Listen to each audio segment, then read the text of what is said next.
Catherine. Good day, you two. It's nice to see you here at this festive time. So, got any jobs for us? I'm afraid I'd struggle to find you any commissions in the near future. With the arrival of the Windblume Festival, the only task most Mondstadters are busy with is preparing gifts for their loved ones, but it's customary to do this oneself without assistance. Think of this period as the off-season for the Mondstadt branch of the Adventurers Guild. Spring is here, love is in the air, and everyone wants to relax and enjoy themselves. Even the cats at the tavern next door have been getting lovey-dovey with one another recently. Ew. Gross. You know that feeling you get when you burst out the doors after a nice nap, hoping to make it to the store before the limited edition drinks sell out, only to get there just in time to see the last 2 glasses snatched away right from under your nose by a couple of pesky lovebirds? That's what this feels like. Perhaps you two could simply take this chance to... Traveler! Paimon! Thank goodness I found you. There's something I need your help with. Whoa! Sucrose? What is wrong with you? That's no way to greet a friend we haven't seen in so long. No, not help like in the Windblume sense. It's just... How do I explain? Go ahead, Sucrose. We don't have anything else to do right now anyway. Phew. Okay. Here's the situation. I've been appointed as the Windblume Festival's special ambassador by the Knights of Favonius this year. My task is to do good deeds for people during this festival of gratitude and love. Nice one! So how did they decide who to appoint anyway? They spun an empty bottle donated by Angel's Share inside a circle with all our names on it. Whoever's name the bottle stopped at got chosen. I think so too. But everyone said that it was to make it fair, so everyone had an equal chance to become the special ambassador. The thing is, I'm not great at dealing with people, so I was really daunted by it at first. But I'm still glad that I got this role. Luckily, I came up with a way to spur myself on, which has helped. Have a look. Is that a test tube? Yep, every time I do a good deed for someone, I get them to breathe into a test tube. That way, I can collect everyone's breaths of joy. Sounds fascinating. Are you gonna use them in your research? Yes. I believe these breaths of joy will serve as valuable raw materials for alchemical transmutation. With any luck, I'll be able to produce something truly miraculous. Darn, now Paimon's hungry. Wait, you're doing this on purpose, aren't you? Actually, I meant something even more exciting than that. I can't say for sure until I have more test results to confirm my hypothesis, though. Alchemists mustn't make claims they can't live up to. Anyway, I'm still missing one final breath of joy.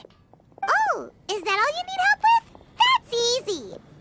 Just treat Paimon to a sweet madame. Then you'll get your last breath of joy. Hey, come on! Paimon's doing her best to help, okay? So, does it need to be more like official or ceremonious or something? No, joy isn't measured in those terms at all. Let me put it this way. Have you ever planted a fruit seed and cared for it while it grows?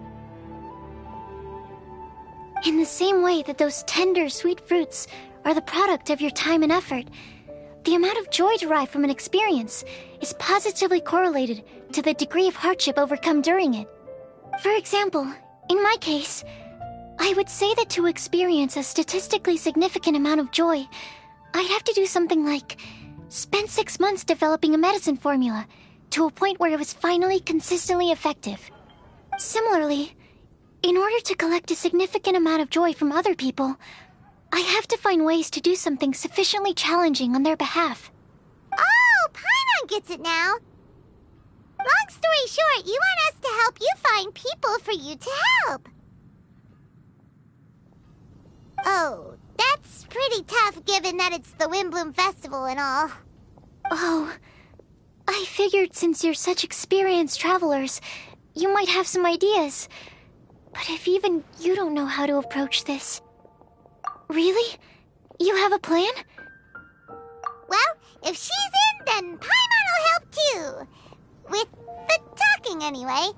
But, if things don't work out, can Paimon still get that sweet madame?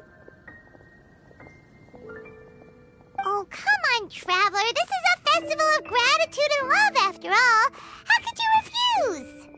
Excuse me, Sucrose? Could I borrow you for a second? Package for you. Oh, sure. Be right back.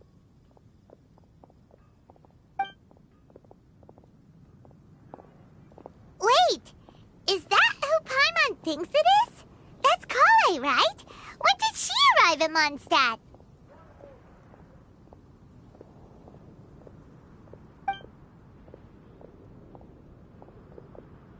Let's go say hi!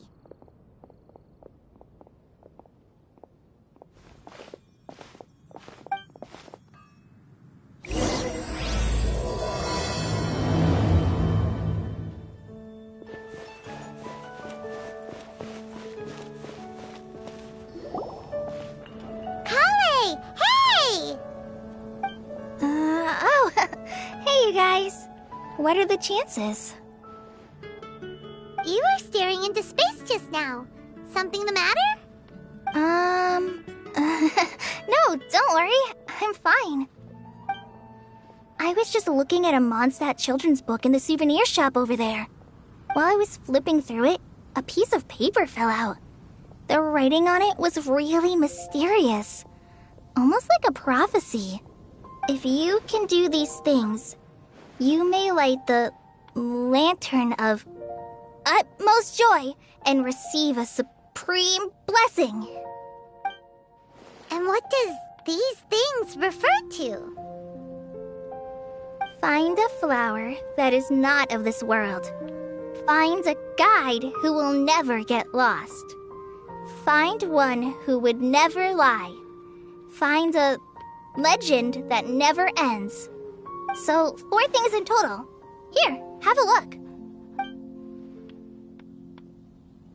I asked a lady who owns the store about it, but she said that she didn't know anything about any paper slips.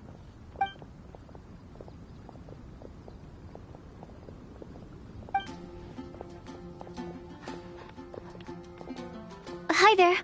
Sorry to butt in, but what's the name of that storybook you just mentioned? Oh, it was called The Boar Princess. That is strange. I've read that book, and it sounds like that note you found has no relation to the story at all. Do you know her? Let Paimon do the honors. Kale, this is Sucrose, an alchemist with the Knights of Aphonius. And Sucrose, meet Kale. She's a trainee forest ranger from Sumeru's Avidia Forest. Hello. Hi.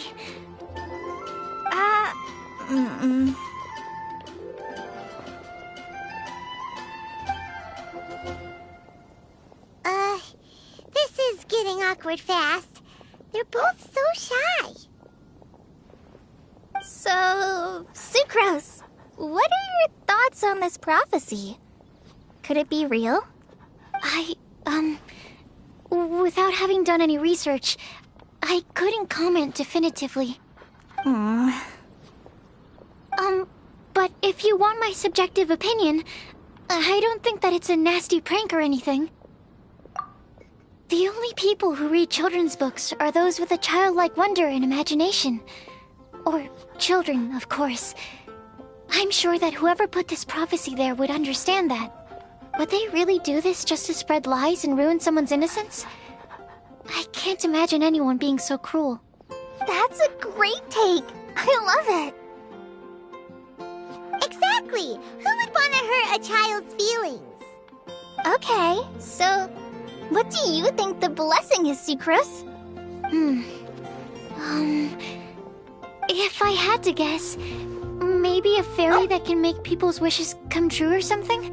I haven't read many fairy tales, so this is pure speculation. With no other information on hand or prior research to compare against, I'm afraid it might not even be worth considering.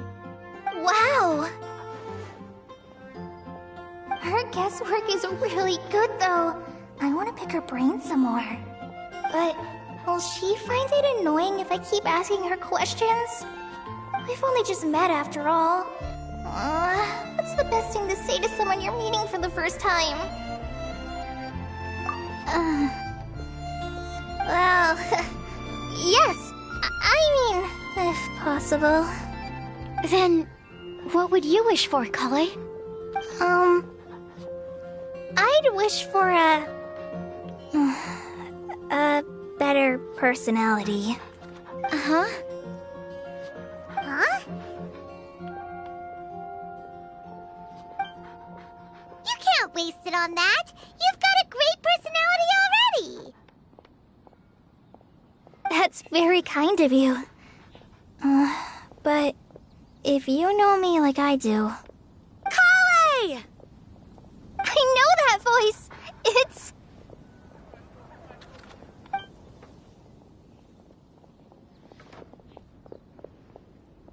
Kale!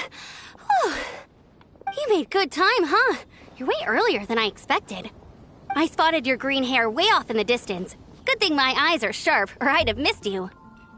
Amber! Have you been doing well? Did you... finish all the pita pockets I brought you last time? You bet! They're getting yummier each time you make them. Huh? Oh, wait, remind Paimon, have you been to Mondstadt before?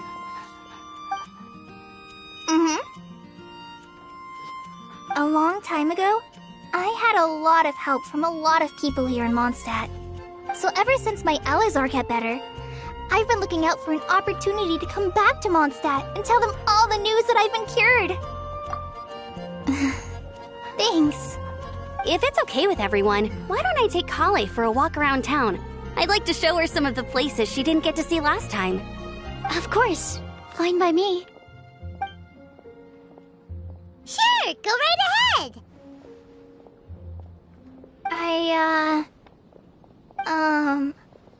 Sorry, Amber. I agreed to meet my traveling companions by the city gate in a few minutes, so I can't go with you just yet. Oh, that's all right. In that case, you guys go rest up, and I'll go see Master Jean to ask for some time off. Oh, okay. Traveler Sucrose, could you look after Kale for now? I'll come get her later and take her out. There's still a whole bunch of people I need to introduce her to. Sure, no problem. Awesome. See you later then.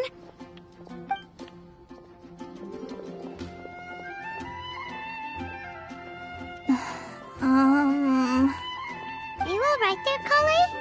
You look kinda disappointed. I'm sorry. I'm just feeling a little shy today. Don't worry about me. Amber wants to introduce me to more of her friends. Am I gonna be able to cope? I've only met Sucrose so far, and I'm already struggling to make conversation. I wish I had a little more self-confidence. Then I'd find it much easier to make friends with people. It's nearly time! Let's go to the gate and see if they've arrived.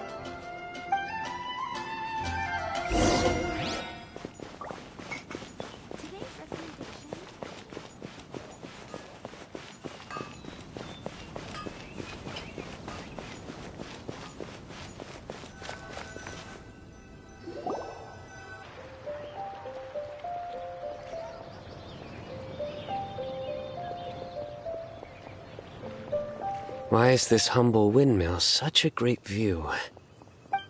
I mean, it's understandable. It must have been a long time since you last came to Mondstadt. Because it is the true Great Vayu Viastra?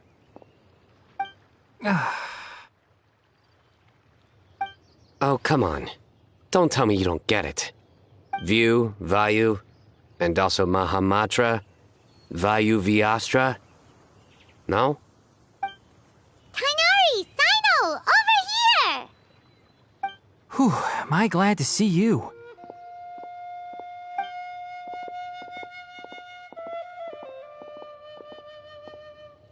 And who's this young lady? Master, this is Sucrose, an alchemist with the Knights of Favonius. We just met. Sucrose, this is my teacher Tainari. He's a highly respected forest watcher in Sumeru, and he's also a very famous botanist. Kale's exaggerating. I'm Tainari. Pleased to meet you. So you have a teacher as well. The pleasure is all mine, Tainari, sir. Yep, he's extremely knowledgeable too. And this is General Mahamatra Sino of the Sumeru Academia. He's really famous in Sumeru as well. Greetings. Though if I might say so, we're purely here for personal reasons. You needn't be unduly concerned with our official positions. And Kale, there's no need to use my full title. Sino is fine. Or sir, if you absolutely must. Indeed. We're not here in an official capacity, just to keep Kale company on her vacation. Keep me company? But it was you two that insisted on coming. Kale is very important to us. We felt obliged to ensure her safety on the long, treacherous journey to Mondstadt. But I've been here on my own loads of times before. What about your work, though? What if something bad happens while the General Mahamatra's away? There should be no issues. I have left my duties in the hands of my subordinates, and 2 especially reliable helpers. Oh, Sucrose. What were you saying about you having a teacher as well?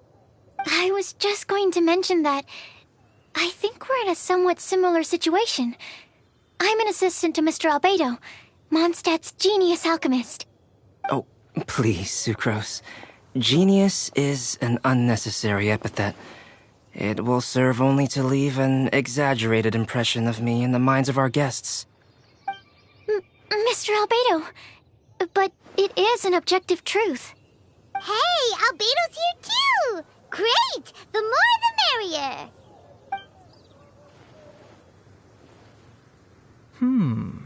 So tell me, Sucrose, since your specialty is bioalchemy, what do you know about the antitoxic properties of the calla lily? Wait! Can we hold off on the nerdy topic for now? Paimon doesn't want to be left out. Oh, as it happens, I've studied the calla lily in quite some detail before, with it being a species native to Mondstadt. I wrote a whole report on my findings. If you're interested, Mr. Tainari, sir, I can go get it for you. We're supposed to be here on vacation, and you're already thinking about how to improve your herbal medicines? Also, I thought we'd agreed to take on new identities for this trip. What new identities? Mine was Adventurer Sino, skilled desert explorer. Tainari's was technological consultant to the treasure hoarders, and Kale's was traveling musician. Very much so. I do wish some of the less cautious adventurers in the Avidya forest would consider coming to Mondstadt instead. What Philanimo mushrooms lack in texture, they make up for in not causing vomiting or diarrhea.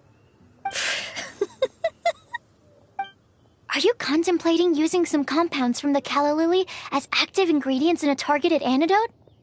Yes, I gathered a few on the way here, and my initial research suggests to me that it could be worth a try. Okay, I got it. But as much as I don't wish to be a wet blanket, it takes a huge amount of experimental data to conclusively prove how different drugs interact.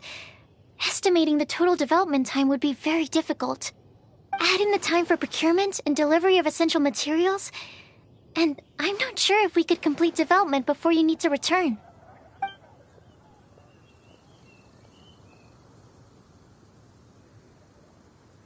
Then please, allow me to help.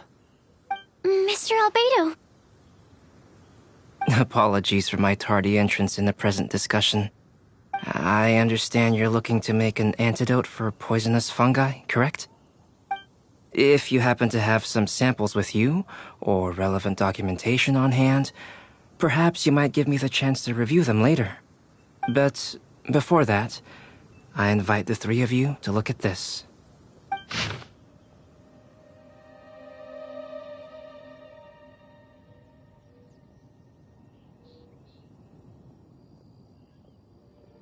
Food and lodging arrangements? Were you quietly writing this up the whole time? Paimon didn't even notice! Hardly. Rather, I should apologize for interrupting a serious discussion between trained professionals, especially after they've traveled so far to be here, when I myself am neither an adventurer, nor a technological consultant, nor a musician. Nevertheless, I would encourage you to have a knowledgeable local arrange your detailed itinerary while you're in Mondstadt. Take a look, and should you find anything here to be objectionable, it can easily be adjusted. This is too kind of you. These arrangements are quite excellent. It looks great! Even Paimon feels like tagging along for the food and board. Wait! Doesn't Paimon's opinion matter anymore? Paimon's technically a guest in Mondstadt too, you know! Very comprehensive. The adventurer, technological consultant, and musician all approve. Thank you. Just one thing. We'd like the chance to cook as well. Why don't we change the group dinner to a camping and cooking trip? I'll help pitch the tents! I can help too. And Paimon will take her to Good Hunter to order some starters. Mondstadt's cold-cut platter is not to be missed. Great, then it's decided. Sucrose and I will bring the three of you to your inn for a quick rest. You two, let's meet by the lake this evening.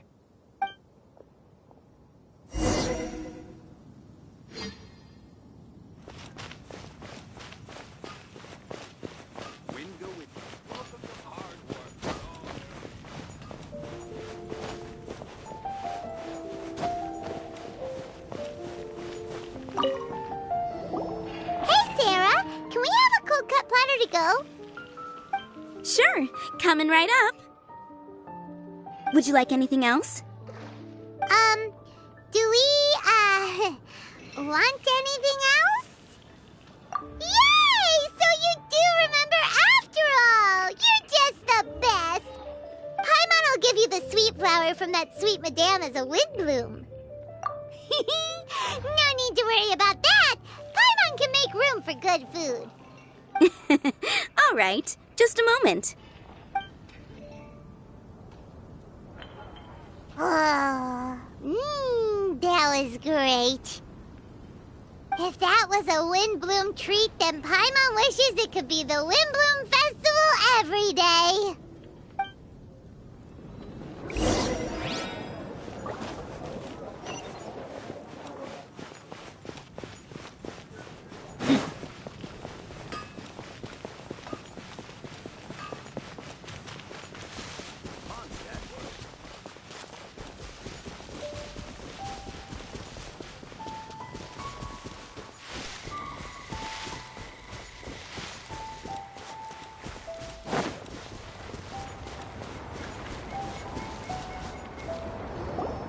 All right, looks like we're all here.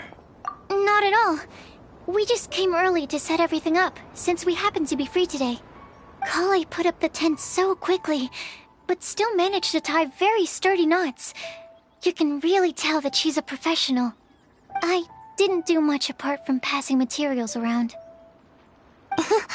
Thanks. It's all thanks to Master and Sino. They taught me everything I know. What can I say? For a skilled adventurer, this is just another day on the job. Are you quite finished? Or were you going to sing each other's praises till the moon rises? Come on, let's all sit down.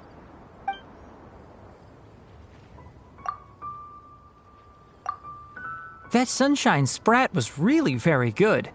I didn't watch you cook it, but I believe that the prominent umami flavor of the dish owes itself to more than the fish alone. That's correct. Any further deductions? Let me think. The aroma was quite uniform. Unlike that of a spice blend, it was also unfamiliar to me. So I would venture that it was a Mondstadt specialty. As far as edible Mondstadt plant species are concerned, calla lilies are usually used in soups. So if I had to guess... small lampgrass? That's right. I've long heard that Sumeru's fish with cream sauce is noted for its gentle texture, which brings out the tenderness of the fish. Here in Mondstadt, we're not quite as varied in the use of spices as in Sumeru, but the principle of bringing certain distinct flavors to the forefront through combinations of natural ingredients is very much the same. I liked it a lot. I'm curious as to the exact ratio of ingredients. I'll write a copy of the recipe for you. Would anyone like to try the nutrient-dense meal I made? I'll have some. What about you, Kale? It doesn't look like you've eaten very much. Is your appetite low at the moment? No. I just don't eat a lot normally.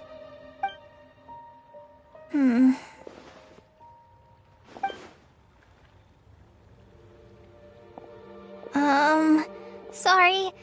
I didn't mean to make things awkward. Tighnari.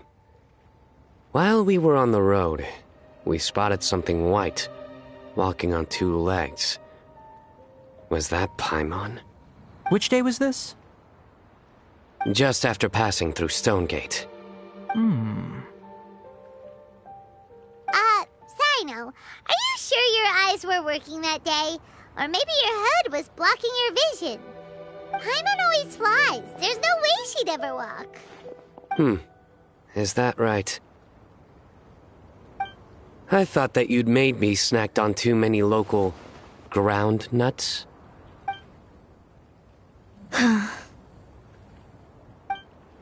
No? Not funny? Ground, you know.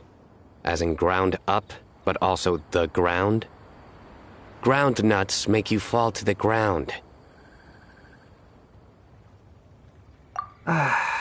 Think of this as part of the process of getting to know Sino. On the bright side, these jokes show that he thinks of you as his friends. Still, we could test the hypothesis. What hypothesis? That plant species indigenous to Mondstadt may have an effect on the motor functions of flying lifeforms. Hey! Paimon's not your test subject! Anyway, by your logic, wouldn't that mean that eating, say, Zaitun peaches, that would make a sick Paimon peachy in no time or something? Hey! Not you two! I think the Traveler and Paimon's conversations are more entertaining than Sino's jokes. I see. You must have been keeping quiet about this grievance for quite some time now. You seem much cheerier now that you're here at Mondstadt, Sino. Actually, it feels like you're a completely different person. That's because I'm Sino the Adventurer. It's not? In fairness, you only saw him in his work mode while you were in Sumeru. He's actually like this most of the time when he's in a good mood. Yep, it's true. Sometimes when he's eating, he'll grumble about how the bowl is too shallow for the amount of food it contains and other random stuff like that. I understand. Then allow me to reintroduce myself. Before, you knew me as General Mahamatra Sino. Now, please see me as Sino the Adventurer. Yeah, so that's another thing he does. He'll keep repeating something he thinks is funny until you stop trying to resist. So you have two different mental states? Almost like different phases of matter. Interesting. I want to learn to do that too. I think in your case, the two states we would end up with would be highly conscientious sucrose and stupefied sucrose. Oh, by the way, was there any reason in particular that you chose Mondstadt as your destination on this occasion? Oh, well, Lisa once told me that the Windblume Festival is one of Mondstadt's biggest events of the year.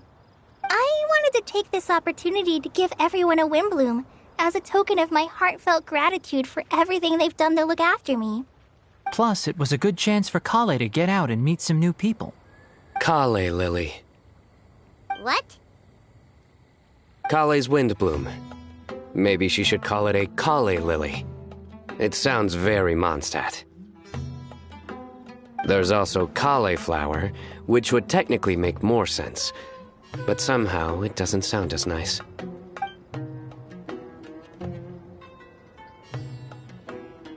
Moving swiftly on. Wow, he just completely ignored the joke and carried on the conversation. Guess sometimes that's the only way forward. Sumeru's been through some major changes recently, and things at work have only just started to calm down. I don't get many opportunities to take a vacation, and this was a chance to join Kale on her trip while also learning a few things about Mondstadt's flora and fauna that I'll be able to pass on to my peers and students on my return. 2 birds with 1 stone. How about you, Sino? I came to ensure Kale's safety. That's just an excuse. Plain and simple. Also, there's the matter of a Genius Invocation TCG custom-made card back. Aha! So you did have an ulterior motive. Have you all played Genius Invocation TCG before? And that is why I am proud to call you my friend. When I first began contemplating getting a new card back, I asked around before eventually deciding to ask the legendary Mr. Kaltz for guidance. A friend of mine, Sawada, whom I played cards with on occasion, had been to Inazuma for the Irodori festival. He told me that Kaltz was a Mondstadter, so I should try my luck there. Kaltz? Isn't that... You mean, he's a friend of yours? I see. So, you came to Mondstadt in search of Kaltz. No, that is inaccurate. I came here principally to protect Kale. You most certainly did not. Kale's been here on the quiet numerous times, and this is the first time you felt the need to join. Not only me, same applies to you too, doesn't it? If my writer friend were here now, I'm sure he would describe this curious coincidence as having the makings of a good story. It's always a pleasure to meet a fan. Oh, here he comes. Wait, you mean you're Mr. Kaltz? Having my new friends address me by my pen name feels somewhat unusual. Please, just call me Albedo. Huh. So you're Kaltz. Sino's been talking about you non-stop recently. He's intent on getting you to design a bespoke card back for him. You didn't have to say all that. I don't usually take private commissions, but I believe that we are friends now, all of us. Our conversations have been deep and interesting, and Sino, your passion for this game is indeed one of a kind. I can see it in your eyes. Obviously. And given that you've come all this way from Sumeru to see me, I'd be quite honored to take this commission. Wow, your teacher's so nice. I feel the same about yours.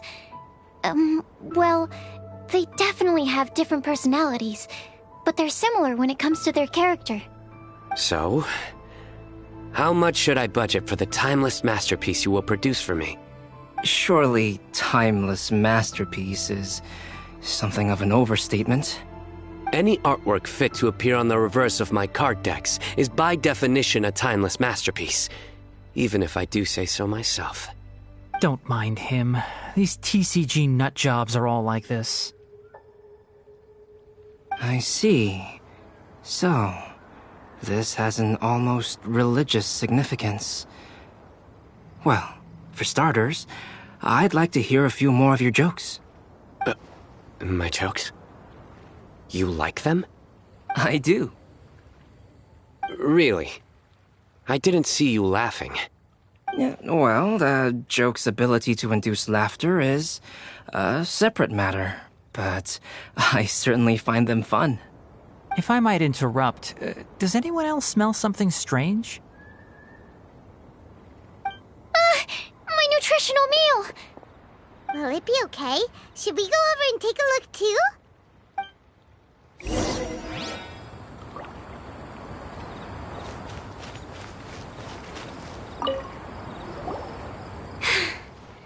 Only the base is burned. We can still use the cooking pot. It just needs a bit of a wash. Good thing Tainari's nose is so sharp. Has he been in this kind of situation a lot before? I know, it's just... I'm sorry to disappoint Sino. I guess we'll have to do this again another day. Oh, yes. I'm not sure if you've noticed. Kali seems a little... depressed. I noticed she was in a low mood when everyone was talking. Remember that note she received? I was just thinking. I want to try solving this riddle and giving Kali the chance to accept the blessing. Oh, yeah! She's the one who needs your help. Exactly. Maybe she'll be willing to breathe into my test tube. But anyway, that can wait. As much as I'd like to make progress in my research, I'd prefer to see her smile. All right, we'll help out too. You will? Then tell me, honestly, do you think that this prophecy is for real too? Uh-huh. Right. All right, let's meet at the alchemy crafting bench in the city. I've got some thinking to do in the meantime. We're back. Oh, what a shame. You just missed a joke about windmills. Stop, please. I don't need to hear it a fifth time. That bad, huh? Well, now Paimon really wants to hear it for some reason. Didn't you say you want to see the Dragon of the East at some point? When are you going? Tomorrow morning. And you? What are your plans? I'll go into the mountains to have a stroll and collect a few plants as samples. Oh, perhaps I could join you? I'll be looking for inspiration for these card back illustrations. Found you! I knew I was onto something as soon as I saw the fire. Wow, you have really sharp eyes. That's an outrider for you. Uh-oh. Did we break the fire safety rules or something? Actually, you didn't. Strictly speaking, you should have reported your plans first. But since two of our very own alchemists are here, I'm happy to look the other way. Yes, introductions. I'm Amber, and this is the Reconnaissance Company Captain Eula, a good friend of mine. Good evening. You are friends of Kale, yes? A pleasure to meet you. Oh, Amber and Eula. The pleasure is ours. I've heard a lot about both of you from Kale. Oh, really? All positive, I hope. You asked that last time too. Of course it was positive. I'd say. We hear the latest news about you every time you write to Kale. Glad to know we've made a good impression so far. Anyway, we're just here to collect Kale, so don't let us interrupt your chat. Come on, Kale. We're gonna take you to check out a few scenic spots. Okay, great. Still as high energy as always. You know Amber? Yes, we've met. She's Kale's most important friend. And for that, we are also very grateful to her. That's Amber for you. Her outgoing personality means she can make friends with just about anybody. It's getting late, and we still have a lot lined up tomorrow. I suggest we all head back and get some rest. All right, I'll start packing up.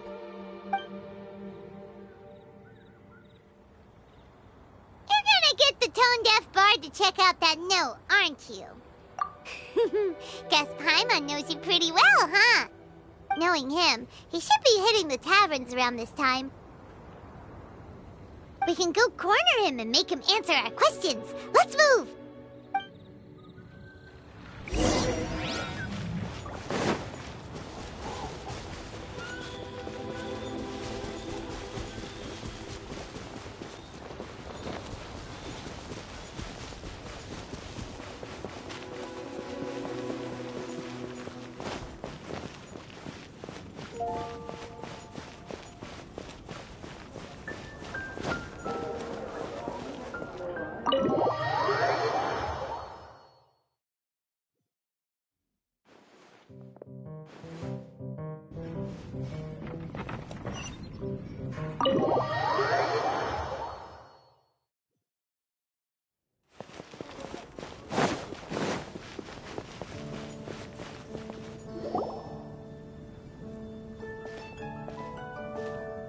Oh, it's been a while. Paimon called it. Tone deaf bard, drinking as usual. Put your drink down and get your game face on. We've got some important questions for you, mister. Okay. So, what do you make of it? Aren't you forgetting something? It's the Windblume Festival right now. You can't just go around asking people for help so blatantly. Well, if you won't tell us the answer, could you at least tell us if this thing's worth a shot? Sounds to me like you want a hint or two. A fine answer. The person who wrote this prophecy is very powerful. If you manage to solve the riddle, good things are sure to happen. Also, I happen to know where this lantern is. Once you've found the 4 things, I'll even write the location down for you. Isn't that generous of me? Whatever. We weren't expecting much from you anyway. You can get back to guzzling wine and blowing wind now.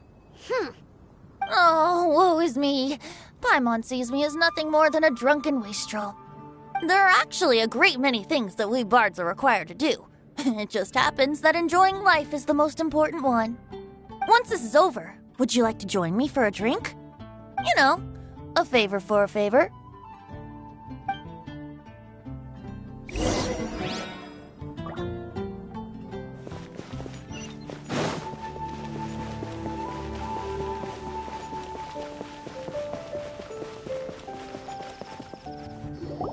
A flower that is not of this world.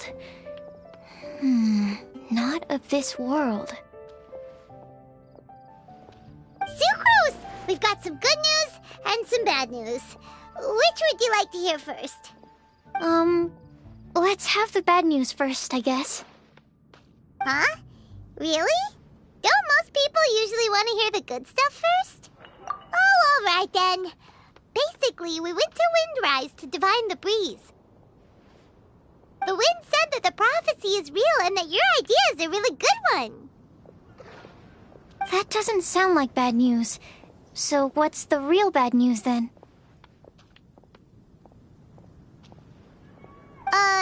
Paimon ate the bad news.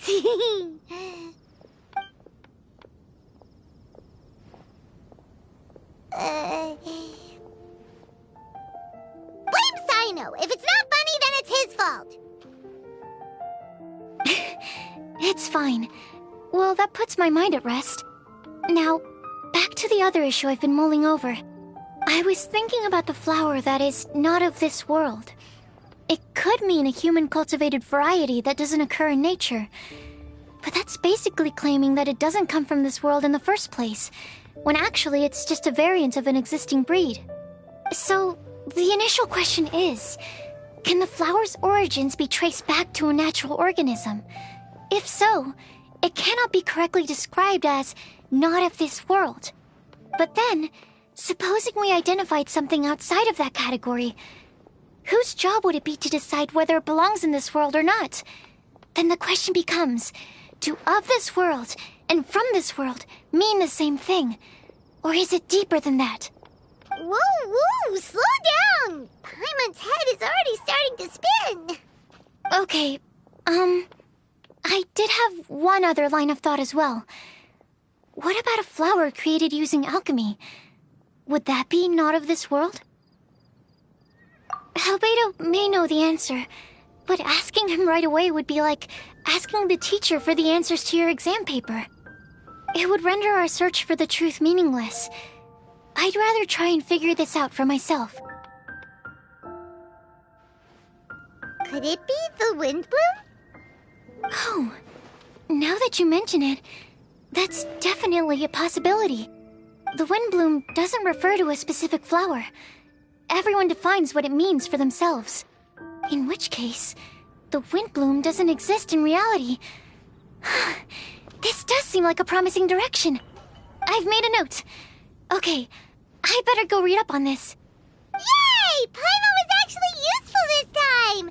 Guess we have that sweet madame to thank, huh? I'll need some time to prepare. Could we meet up here in, say, 2 days' time? Sure thing! In the meantime, we'll also think about the other 3 riddles in the prophecy. But, since we're really going for this now, shouldn't we say something to Kale about it? I originally wanted to leave it as a surprise for her, and I also didn't want to get her hopes up over nothing. But you're right, Paimon. I'll need to be careful how I word it. But I'll try to find some time over the next couple days to mention it to her. Alright, thanks so much.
Today's the day! Let's go meet up with Sucrose!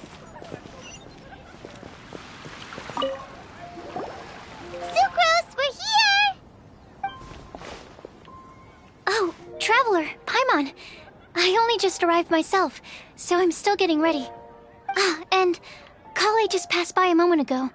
She said she had some things to sort out at the inn where she's staying, but she'll meet up with us when she's done. Apparently, Tainari and Sino both went out, but she stayed behind because she wanted to help us. Not too bad.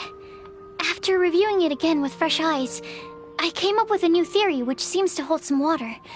I'll attempt to explain it as simply as I can. I believe that each of the 4 things in the prophecy refers to a different field of knowledge. So, in a way, the prophecy is a test of the reader's intelligence. But it's unlikely for any one person to have expertise in all these different areas.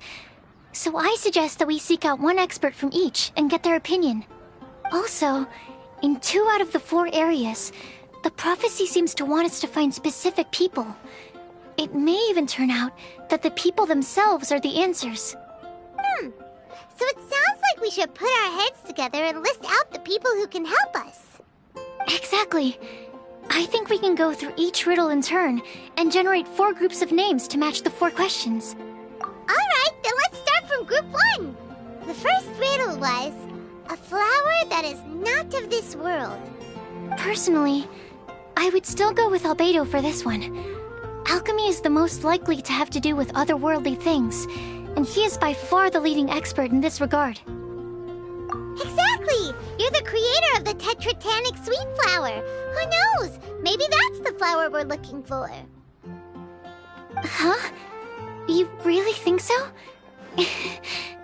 Oh, but what about Tainari? He's a forest watcher and knows all about plants. If it's a flower we're looking for, maybe he's the man for the job. Alright, I'll add him to the list as well. On to group 2. This subject is A guide who will never get lost. That's kind of abstract. Does it just mean someone who never loses their way? Wait, but they have to be able to guide others too. So it's not quite as simple as that. Oh, you mean Mona? Yeah, she definitely count. Mona. Yes, she certainly seems very confident. And she can use her astrology to guide people. Would Bennett count? Well, his luck's so bad that as long as you go in the opposite direction from him, you'll always be going the right way, right? I see. I suppose I can't argue with that logic. Add him to the list. Finding everyone won't take long, so one extra person won't hurt. I know. Would Outrider Amber be a valid candidate for this category as well?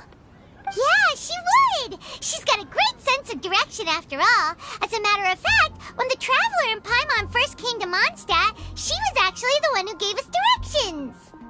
Yes, she's certainly a good guide. Is there anyone else? Let me think. Yes, I believe there may be one more. Albedo once made a set of equipment for Mika from the reconnaissance company. He's their surveyor, and an exceptional pathfinder.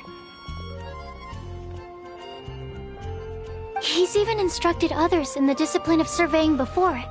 So, in my view, he's highly unlikely to lose his way, and would be very good at helping others find theirs. Cool! Another one for our list! Wait, Kale should have been here by now. Wonder what's taking her so long. Sorry, could we continue our chat somewhere else? Oh, you wanna go see how she's doing, right? Sure, let's all go.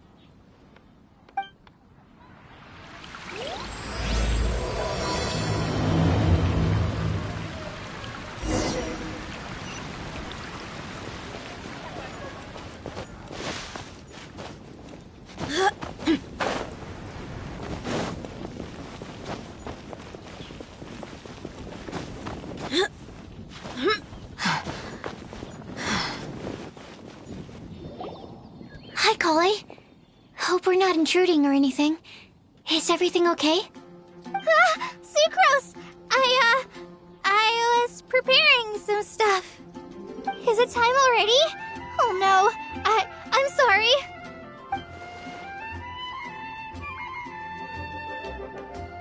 Don't worry. The Traveler and I only just met up. We were just worried that you might get lost along the way, so we thought that we'd come get you. Thank you. I'm ready to join you now. How's that thing going? So let's pick up where we left off. Next up is the third line. One who would never lie. Anyone spring to mind? You really think so? Seems like it would be pretty difficult for someone in his position to avoid having to lie.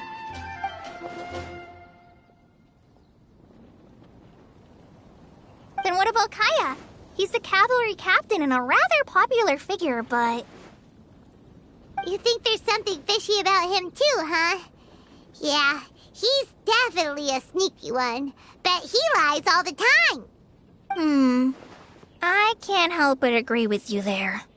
There's the tone-deaf bard. But on second thought, he wouldn't qualify either. He talks way too much nonsense. Is there anyone else we're missing? Acting Grandmaster Jean? She has a good name in that regard. But from what I know, she sometimes covers up the truth out of concern for those around her. For example, when Lisa loses track of time in the library and misses her patrol shift, Jean will come up with some excuse, like Lisa's ill today. Also, she sometimes makes up stories to get Klee to behave, like the one about the big monster that comes to catch naughty kids who don't go to bed on time. Do you think that rules her out? White lies are still lies, but do we really have to reject her because of some harmless fibs? It's not like she had evil intentions. No, we're the ones being strict. Rosaria doesn't strike me as the type of person to lie. Oh, Kale, You probably haven't met her yet, have you? She's a sister from the church who looks, a little scary and not very sociable. She stopped by the alchemy bench once, a long time ago, and asked me about Albedo. I thought maybe she was trying to find him, for work or something. But when I asked, she just said that she was curious about him because he was so intelligent, and wanted to talk to his assistant to find out what he was like. A lot of people might have given a more tactful justification, but I could see in her face that she wasn't trying to hide anything. She was just very direct and straightforward. That's why I don't think of her as the lying type. Rosaria doesn't look like the sort of person you'd want to get into a fight with. Maybe she just fights her way out of situations that some people might lie to get out of. I can definitely see that. I've also heard the other sisters say that Rosaria doesn't even make excuses when she skips choir. She just doesn't show up. She's a tough cookie, huh? Let's put her name down. In that case, I think Sino fits in this list too. Ah, true. Lying's probably more trouble than it's worth for someone like him. Kinda like with Rosaria. Oh, and Paimon also nominates Razor. Bet he couldn't lie to save his life. I've also got someone else in mind. Noelle, the trainee knight. She's a very honest person. I don't think she'd tell a lie. Alrighty, write her name down too. Wait, there's one more person. You know, our long-standing staffer at the alchemy bench. Huh? You mean Timaeus? Yes, him. Truth be told, he's been love-struck recently. He swore that he wouldn't say a dishonest word or slack off until he succeeds in getting the woman he loves. Timaeus has a crush? Yes, that's right. Well, who is it? Do you know her? I've never met her. All I know is that she's from Liyue. Timaeus says that she's fun, has a great personality, and is very, very good looking. Since we're on the topic, helping Timaeus win the lady of his dreams was also one of my goals for this Windblume festival. But how can we help with that? I don't know. Make sure he uses nice paper and a fancy envelope when he sends letters to her. Help him pick a nice gift and wrap it properly. That sort of thing. Yeah. I had the same situation once in the Avidia Forest. I helped another forest ranger out by delivering a love letter to the coworker she likes. Yep, that sort of thing exactly. Oh, also, I helped him with some of the groundwork for one of his research projects. He must have appreciated it, because he gave me a refrigeration device that he's been developing as a thank you gift. Is it any good? I mean, it looks nice. Sounds like a no. Alright, guess we'll put Loverboy down on the list then. Okay, so last of all, we have a legend that never ends. Anyone come to mind for this particular line? Lisa, perhaps? A librarian understands books best, and aren't most legends written down somewhere? When I think about legends, fairy tales and picture books come to mind. Maybe Kale. She read a lot of fairy tales when Tainari was teaching her to read. Oh, do I count? Of course you do. I'll put you on the list. I prefer to read things like an illustrated analysis of alchemical substances and their uses, the fascinating principles of crafting, and hypotheses of life. Point taken. Paimon didn't quite understand any of those. Klee might be a good choice. Her mother, Alice, is a renowned traveling author, so I'll bet she's been exposed to all sorts of myths and legends.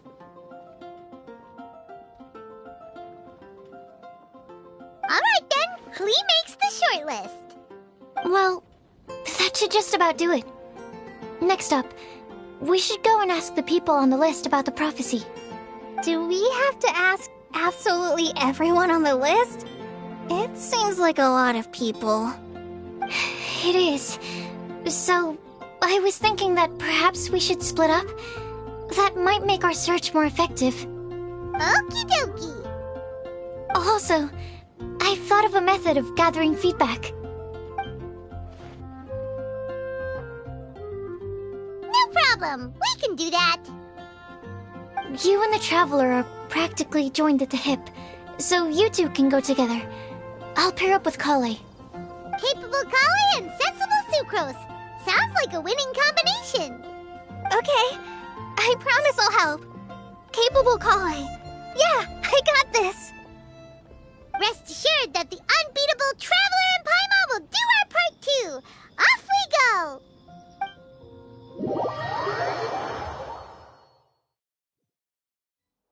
I plan on starting from the person with the most defined stronghold. So let's go to the library. Lisa should be there. Stronghold. That's an, interesting word to use. Maybe den? No, that's even worse. How about layer?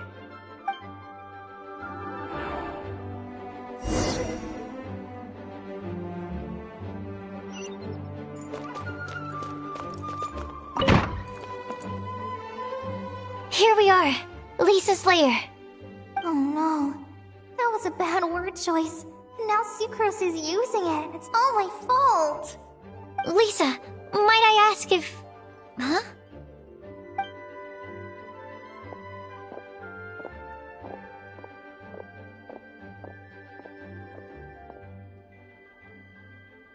Sucrose. Kale. What are you doing here? I can only sucrose that they were Kale-ing on someone. At least that's as far as I know. Oh, please, just stop it with these puns. I beg you. Are you trying to win worldwide fame for unfunny jokes? Is Lisa not here at the moment? Surprising, isn't it? She went out. I'm afraid it's just us here looking for information. Except me. I'm not here for information. Like you, I came here for an abortive search for the librarian, who is also my academia senior. Oh, so you studied in the same darshan as Lisa? That's right. Her mentor in Sumeru was also my benefactor. We were both Spontamod students. Wow, that's cool. But wait, we're getting sidetracked. We came here to look for some information. Kale and I are investigating a prophecy, and we were hoping you all might be able to help. Oh? What sort of prophecy?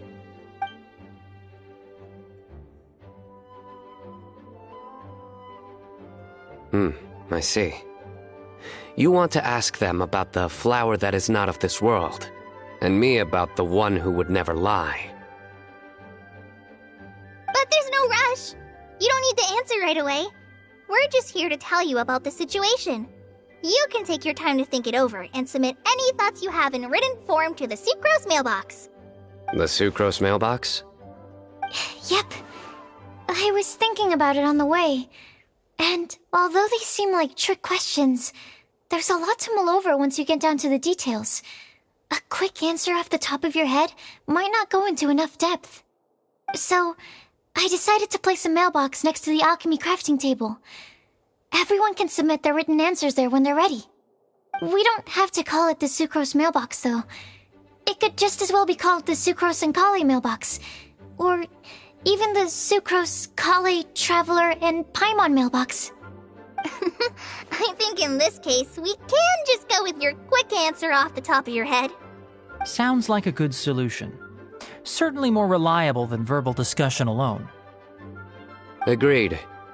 Certainly when it comes to discerning whether someone is a liar or not, you cannot simply take them at their word. Understood. Once we've had a look into it, we'll place our replies into your mailbox. Thank you all so much. Okay, let's tick them off the list and carry on working our way down. Already done.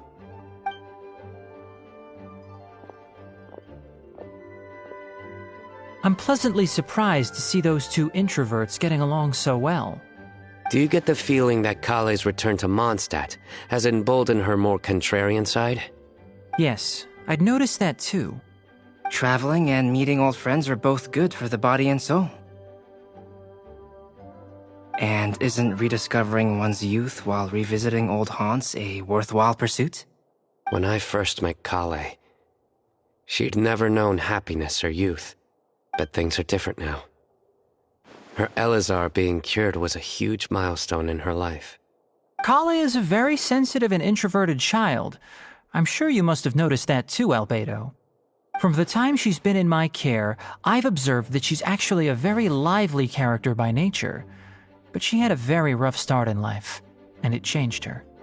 So, might I assume that your respective claims of looking for plants and artists in Mondstadt were just pretexts? I wouldn't say that. Both Kale and Genius Invocation TCG are very important to me. Would it really kill you to just say yes in this situation?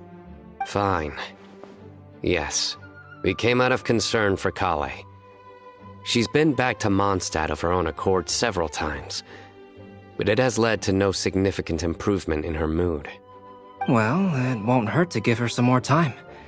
I believe that Sucrose might be able to help her. Sounds like an extension of your own self-confidence as your teacher. You could say that.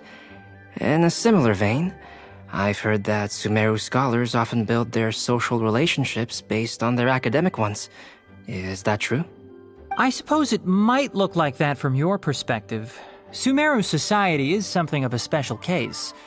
The reason it is known as the City of Learning is because all of its resources are in some way linked to academia.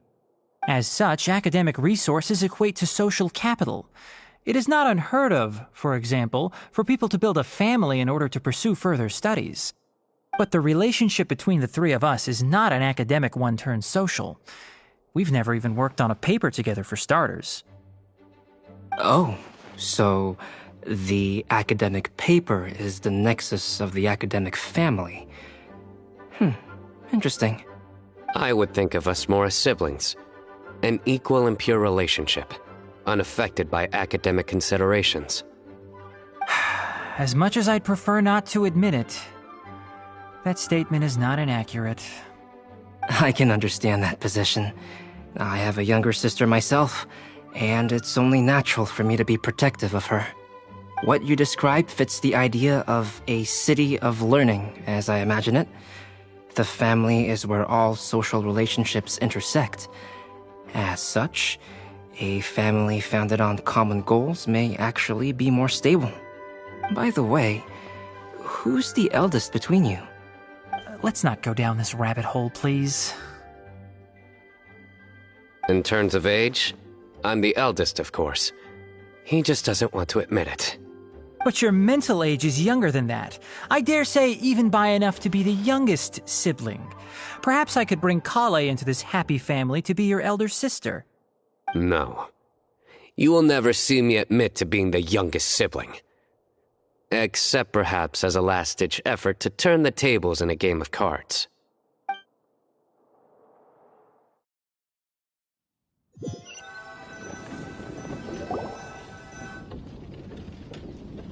Guess we'll leave Kale and Sucrose to it. Fingers crossed all goes well for them. Now then, where should we go first? Let's try our luck at the bulletin board, shall we? A lot of people tend to show up there at some point in the day. Maybe we'll get lucky.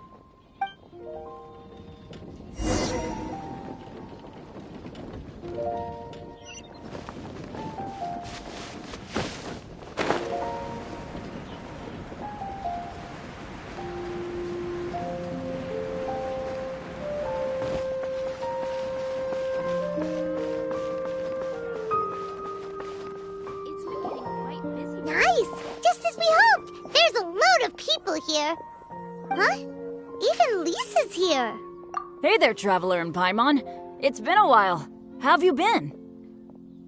We've been doing pretty well. You look surprised, cuties. Is it because of me? Teacher is not at the usual place. Oh, please. It's not as if I'm glued to my chair. I like to get out for a little fresh air every once in a while. Mika's here today, so I thought it'd be a good time to introduce him to Bennett and Razor. They're all out and about quite often, so it's helpful for them to get to know one another. Hello, everyone. My name is Mika. I look forward to working with you. No need to be so formal. We've known them for ages. They're cool. Windblume. Fun?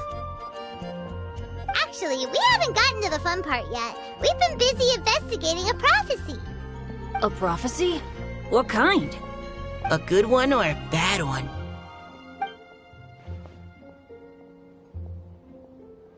Gosh, that all sounds quite fascinating. I can't believe I made it onto your list of names. You really think I'll be able to help? Believe in yourself. Right. Believe in yourself. You're a first-rate adventurer, Bennett. Okay, then in that case, I'll step up and present my thoughts on the matter. Except I forgot I'm not really good at organizing my thoughts. Oops. Oh, there's no need to tell us all of your thoughts right here and now. Sucrose said she'll put a mailbox next to the crafting bench, so you can just write down your thoughts when they come to you, and drop them there. A meticulous and efficient plan. Yep, that sounds like Sucrose. I will think also. Give me some time. You still have other people on your list that you need to go see, right? We should leave you to it. Don't worry about us. We'll drop off our letters at the mailbox as soon as we're done. Okay, bye for now. Let's head over to Star Snatch Cliff next. Maybe we'll be able to find some people there. And even if we don't find any familiar faces, you can see really far from up at the top. Maybe we can find people that way. Oh, you're working so hard. Do be sure to get some rest when you can.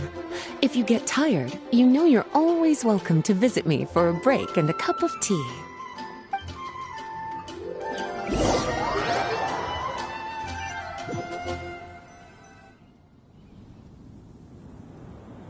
Where to next? Let me check my notes. Huh, this way. Got it. Kale, please follow me.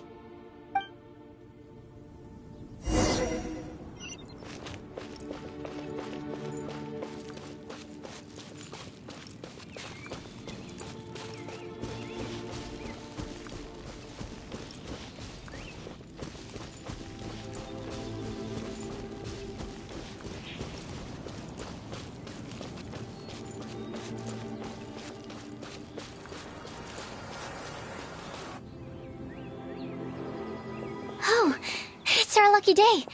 There are several people over there. Amber? Wow, and Eula's with her too.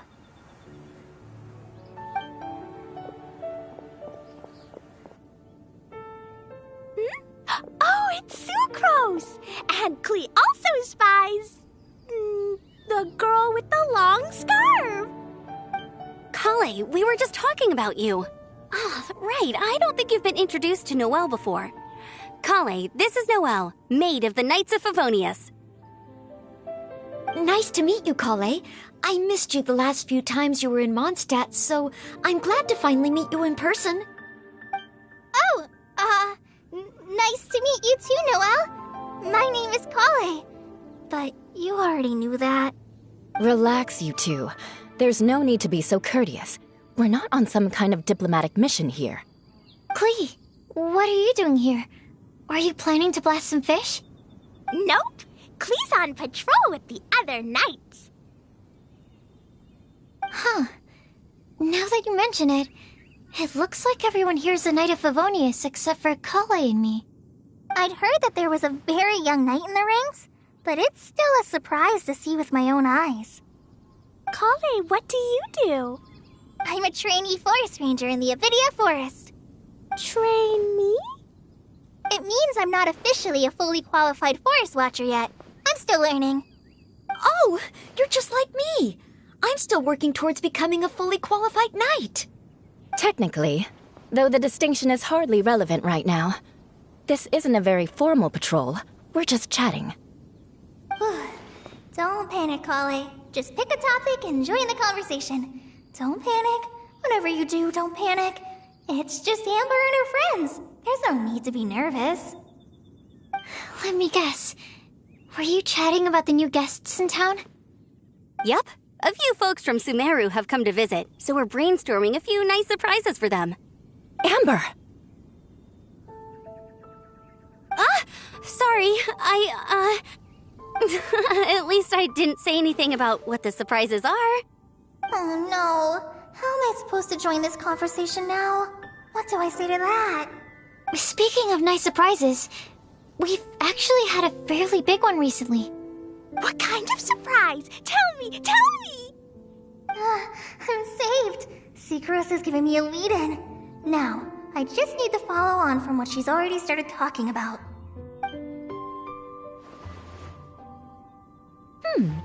What an interesting prophecy. I have no idea what the answers could be, though.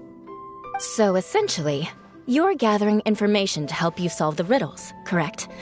I'll do my best to help. Thank you so much, Eula. Anytime. There's no need to answer right away. We'll put a mailbox next to the crafting bench for people to drop us a note once they've thought of something. I'll drop something in there for sure. Nice idea. I think we can all commit to writing a note. We'll see what we can come up with. Yep, don't worry. You can count on us. But we do have to finish our patrol first. What route are you taking today? We started in the Stormbearer Mountains, and we'll end at the city gates. You'd be very welcome to join us, but it sounds like you're pretty busy with all this. No. There's always next time. We'll join up with you after we're done working through this prophecy. Oh, yeah, so, we'll be on our way for now. See you later. Have a safe trip back.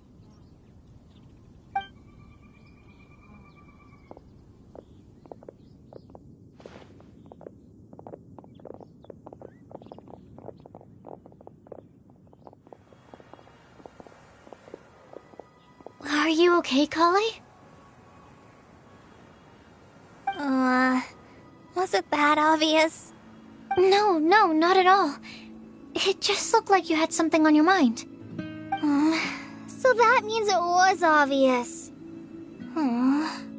Whatever's bothering you, you can talk to me about it if you want. I'm happy to help. Thanks, Sucrose. Well, the truth is, I don't really know how to act around Amber and the others. Really? I thought you two were good friends. We are. Amber's a really important friend to me. I don't know. I guess if I'm being completely honest, the problem's probably with me. The first time I came to Mondstadt, I was really immature. I didn't want to let people in, and I was generally pretty awful to everyone. Amber was the one person who didn't give up on me, and if it wasn't for her persistence, I wouldn't have found a friend at all. Without Amber, I might not even be here today. And because of that, I really look up to her. I think of her as my role model, and hoped that maybe one day I could learn to be like her. But after trying and failing for several years, I think I finally realized I'm no Amber, and I never will be. Looking back, it seems silly that I ever thought like that. We're nothing alike at all. My personality's so weird. I always get so anxious and I overthink everything. Aw, Kale, don't say that. Sucrose? Would it be okay if I told you a bit about my past?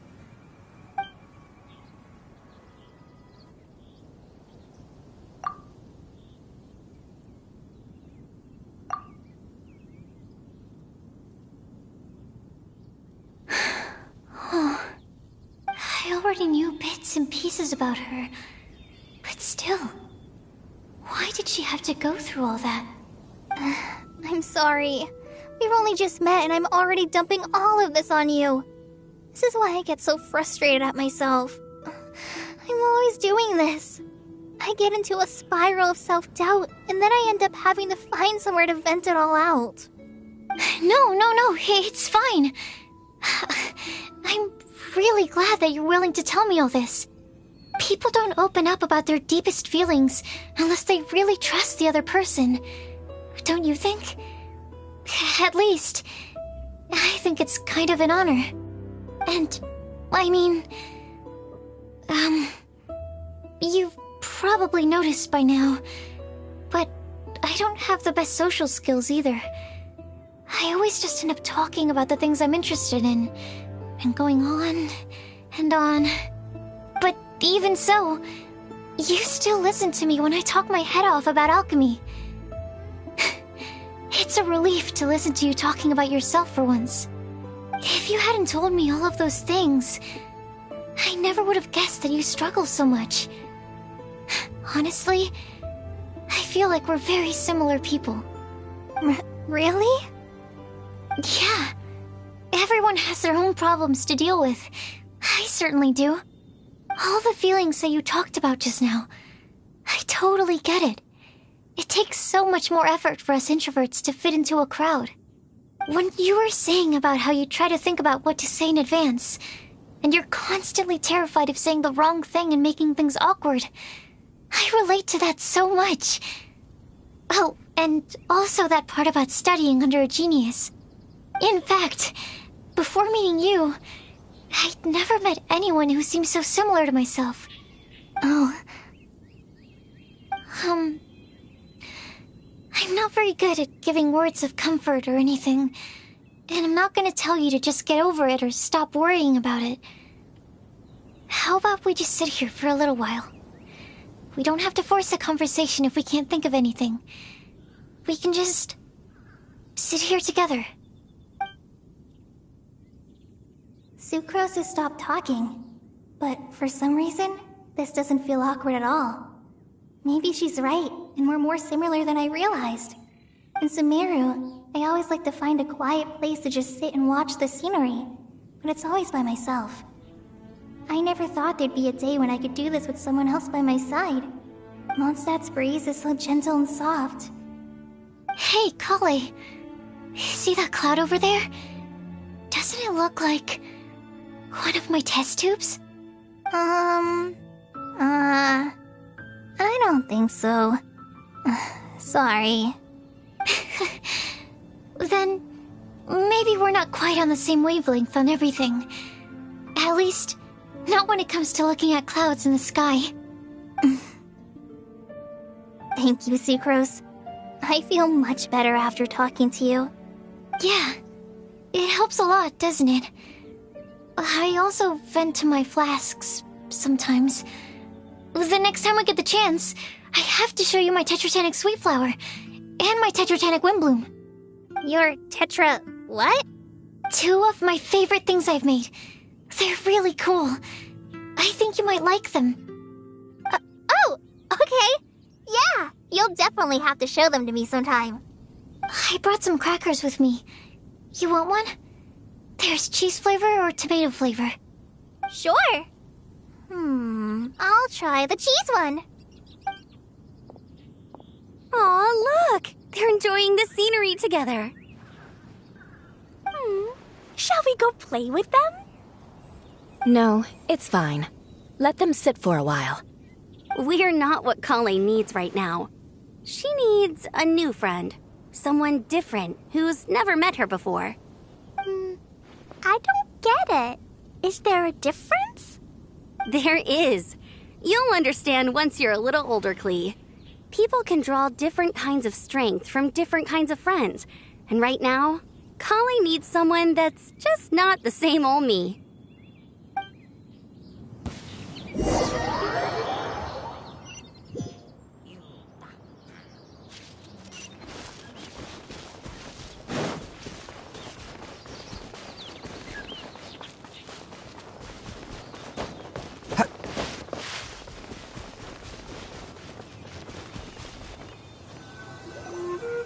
Star-Snatch Cliff! We made it!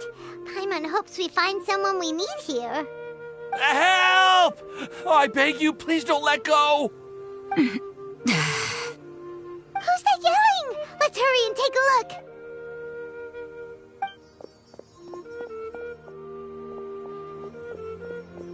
Timaeus, and we also have Rosaria and Mona? What kind of mishmash ensemble is this? Good question. What kind of a motley crew is this? It's been a while, Traveler. You two are looking pretty good. I trust you've been well. Yep, we're definitely faring a lot better than this poor guy on the ground. Hey, please don't rub salt in my wound. I really have been trying my best. Oh, you're one to talk. If this sister hadn't grabbed you in time, then you would have been seriously hurt, if not dead. I know. I really am grateful, miss.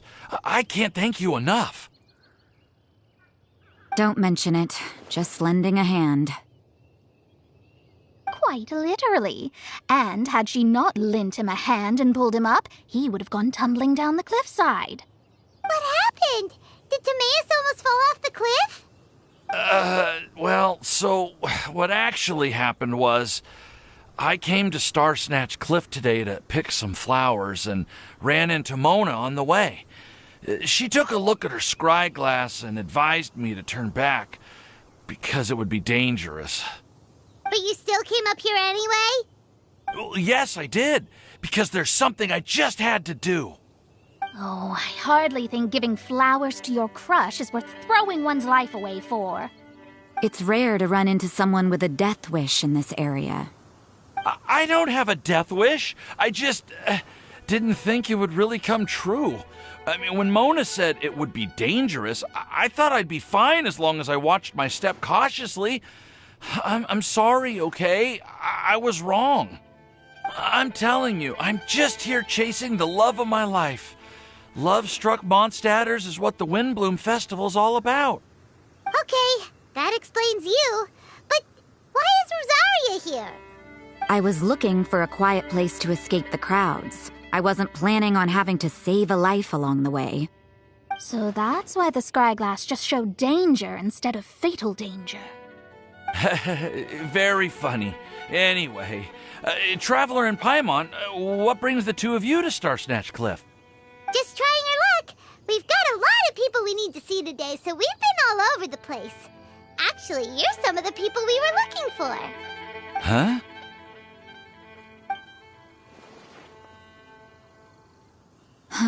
I see. So all we'll need to do is find some clues, make a note, and drop it off at the mailbox? I can't believe there's a prophecy like this, let alone that I have a part to play in it. Oh, I guess this means everyone will find out about my crush now. I came here because I wanted to give some Cecilias to the girl I love. They'll really suit her. She's... No one asked. Please, do not subject us to your gushing about your girlfriend. You saw right through me. You said you need clues, right? Well, in that case, Mona Magistus the astrologist will provide you with a personally handwritten letter. Just wait for it to show up in your mailbox. You can be on your way now. We won't keep you any longer. All right, then let's head back for now and meet up with everyone else. Will do. This is all so embarrassing. Thank you both.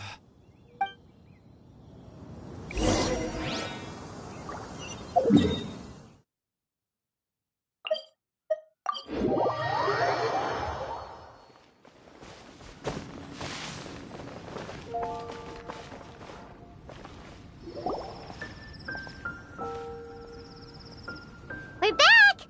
Oh, but it looks like you two beat us. Welcome back. Did everything go well?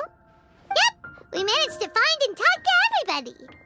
We got back a little early, so we took some time just now to put the mailbox together. We got really lucky today. The vendors were feeling super generous, so we didn't even need to pay for the materials. It's just a shame that Kale got a splinter. Don't worry about me. I'm used to working in the rainforest. I get splinters all the time. I've already taken care of it. We've already wrapped up everything on our to-do list for today. So, all we need to do now is wait for everyone's letters to arrive. Traveler, Paimon, why don't you get some rest while I keep an eye on the mailbox? You're definitely your master's student, Sucrose. As long as you or Albedo are around, Paimon can relax and know that everything's taken care of. Stop. You're embarrassing me. Wait. Actually, there's one thing that still needs taking care of. Paimon's starving. Hey, Traveler, you want to get dinner? Your treat. I'll go with Sucrose to return the leftover materials to the vendors. You two, go get a proper meal. We can't have anyone going hungry. Yeah, now would be a good time for a break. Once everything is ready, let's meet up here again and collate all the information we've gathered. Sounds like a plan.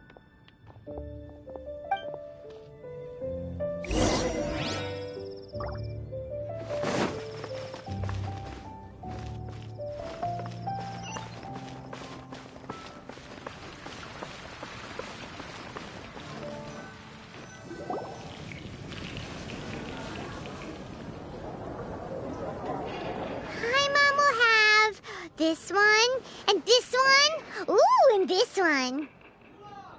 Hey, Paimon's really hungry! And don't forget, Paimon's also ordering for you, too. It's not like Paimon's gonna eat everything by herself.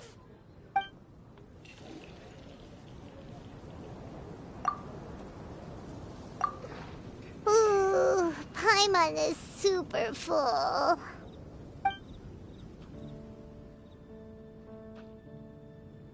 Is everything packed up and ready? What do you think about meeting up at 5 to go to my house? Yes, everything's ready. I've packed some great wine and smoked ham. Oh, your parents will love it. Ham? Look, we've known each other for quite some time now. Don't you think it's been long enough for you to remember that we only eat bacon in my house?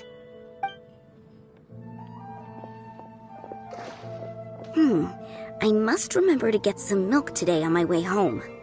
Please, feel free to pay a visit to Cat's Tail anytime. Enjoying the scenery? Oh, Tone Deaf Bard! Are you here for some food as well? Oh, I can put something on your tab? Well, that's a pity. I already had a few drinks before coming here. I shall take you up on your kind offer another day. There should be no shortage of opportunities in the future. Anywho, you should be getting ready to thank me. I come bearing good news. What kind of good news? Behold!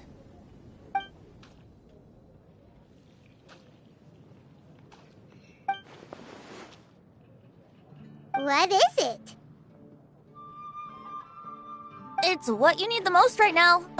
The answer to the prophetic puzzle. Simply head to the location marked on the map and you'll find the lantern you've been looking for.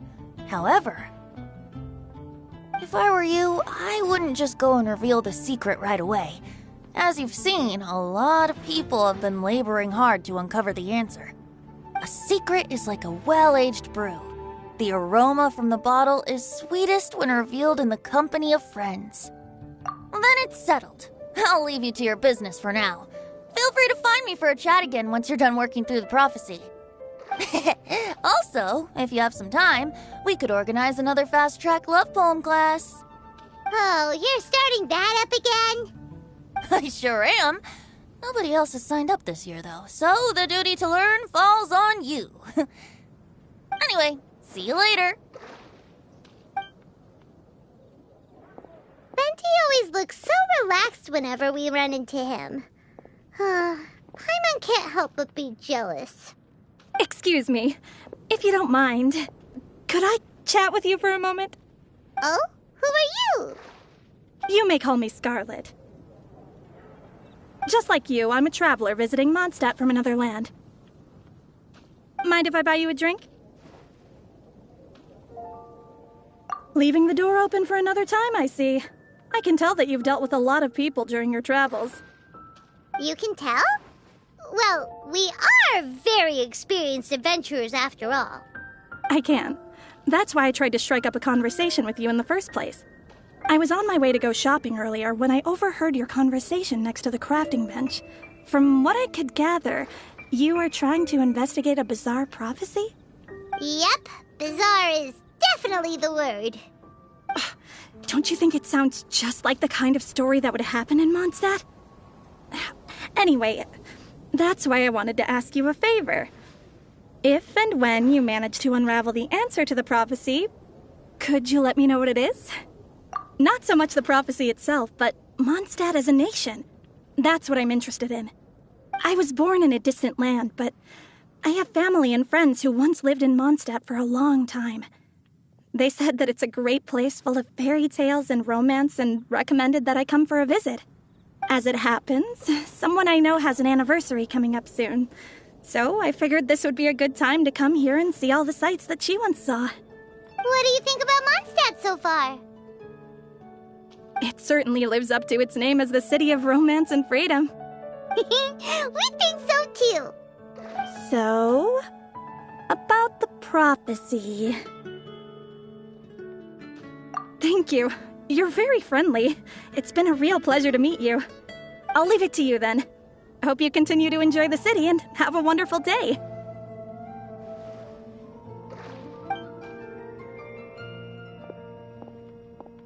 She definitely isn't dressed like a local, huh? Where do you think her hometown could be? Please find me a flower that is not of this world, and a guide who will never get lost. Find me one who would never lie, as well as a legend that never ends. Huh? I never thought I'd have someone secretly following me, even in a free city like Mondstadt. Good day to you, miss.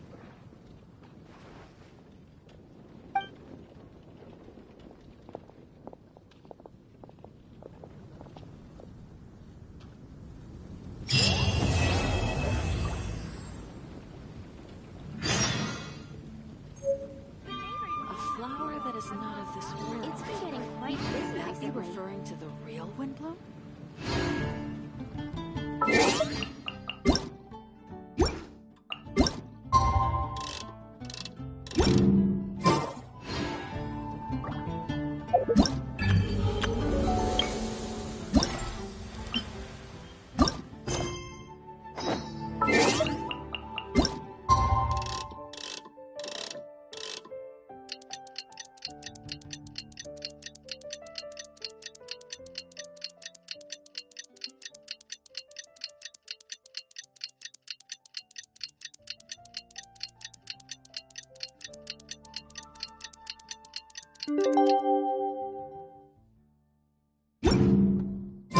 It's time! It's time!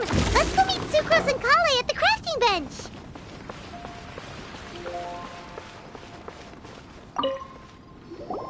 Hey, we're here! Traveler, Paimon, great timing. We got a lot of letters in the mailbox, and I just finished sorting them into 4 groups. Nice work! Well, the real work hasn't even started yet. Which batch of letters should we read through first?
quickly summarize what we found out about a flower that is not of this world.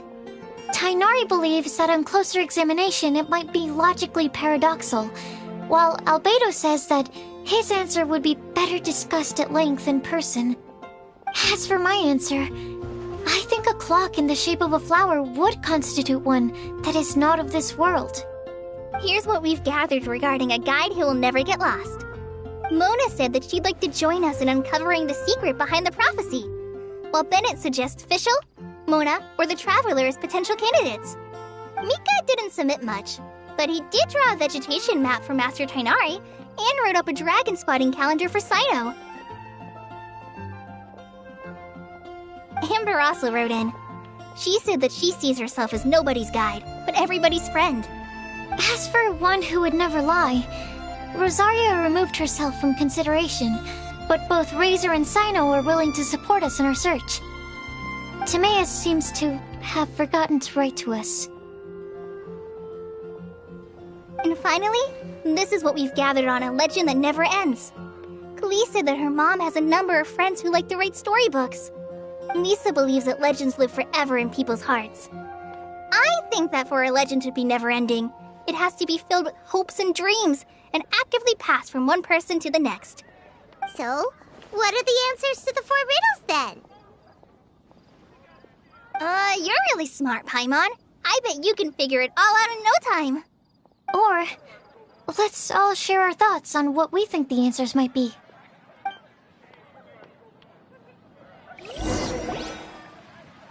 Wait! Wait for me! Oh, Timaeus! What brings you here? I'm sorry, I really am. The time just got away from me and I didn't get around to writing that letter. However, I'm happy to announce that I think I can be the one who would never lie. Huh? This is kind of sudden. Not that we don't trust you, Timaeus, but, could you elaborate a little after you catch your breath? Of course.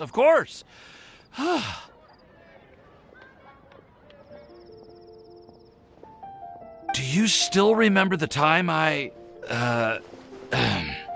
collaborated with a certain Miss Ying-ar? Well, basically, she helped me out a lot with my research into potion making once, and, well, we've stayed in touch through letters ever since. Wait, so Ying-ar is the girl from Lila that Sucrose mentioned earlier? We always assumed you were hard at work every time we saw you at the crafting bench. So you've just been writing letters to Ying-ar the whole time? No, I mean, not all the time. I've done some work too. And anyway, our correspondence covers a lot of serious topics, like perfumes, potions, alchemy. Anyway, a few months ago, I made a vow to the heavens that I will be true to myself and never utter an insincere word until the day that I've managed to win Miss Ying-ar's heart. So, at Star Snatch Cliff, you were picking Cecilia's as a gift for Ying-ar? Well, that's right. The Cecilia flower is said to represent a once wayward heart transformed by the power of love. I couldn't think of a better flower to give than that. I know full well that Miss Ying-ar is far more knowledgeable than I in both the ways of the world and the ways of our craft, but I thought I should make the effort for once and put myself out there. Which brings me to the subject of the last few days and the Windblume Festival. I thought it was time for me to invite Miss Ying-ar to Mondstadt. But yesterday, Albedo told me that Sucrose has been working hard to help another girl achieve her dream. Huh? And when I went to take a look at our roster, I saw that she'd done my remaining work for me. I feel incredibly guilty. I've been spending all of my time in my own fantasy world while everyone else has been bending over backwards to help other people. How could I ever hope to be worthy of Miss Ying-ar's love if I'm so selfish? Oh, Timaeus. And that's why I've decided to join you. But then what about Ying-ar? Yeah, haven't you been planning this for over a month now? You said you were gonna invite her to Mondstadt. Well, yes, I did mention in my letters that I'd like her to visit, which is why I just sent her another gift with my hand-picked Windblooms, along with a handwritten letter. I explained that a matter of great importance has presented itself to which I must devote my full attention for the time being. As soon as it's resolved, I'll make haste to Liyue to pick her up in person. I made sure to package the gift and letter with the greatest care. All I can do now is hope that she'll understand. Point being, please know that I sincerely want to support you in this endeavor. Plus, I think I'm an honest person. As far as I recall, I don't think I've told a single lie in my life. Well, you certainly convinced Paimon with that speech. Don't worry, Timaeus. We won't let your determination go to waste. Thank you, Timaeus. Thank you, everyone. I promise to do everything I can to help. Okay, so it looks like we found our one who would never lie. Great! Let's keep it up. On to the other three.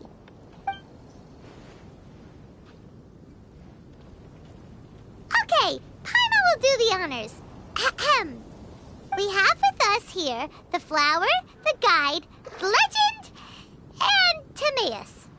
Huh? Why did you only say Timaeus' name? You should say my name, too. All right. We also have Klee. That's me! With Klee here, this all somehow feels like we're getting ready for a field trip. There's nothing wrong with a more relaxed atmosphere, is there? Of course. We will soon see if my hypothesis has any merit. Actually, I'm still feeling a little nervous. Me too. But weren't you all fired up just a moment ago? Yeah, you're right. Okay, let's do this. Actually, I'm a little worried too. Deep breaths. Deep breaths. I know what you're feeling. Saying anything becomes so much harder when there are so many people watching. Well, does anyone know the exact location of where we're headed, or should I do a reading on my scry glass? According to the prophecy, once we've figured out the answer, we should test it at the Lantern of Utmost Joy. Wait, but where is this lantern? Oh, we know something about that. What?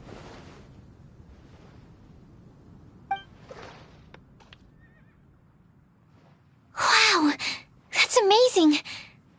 You really know how to do everything under the sun. Then we'll let you lead the way. This is it! We're off to find the sacred location of the Lantern of Utmost Joy!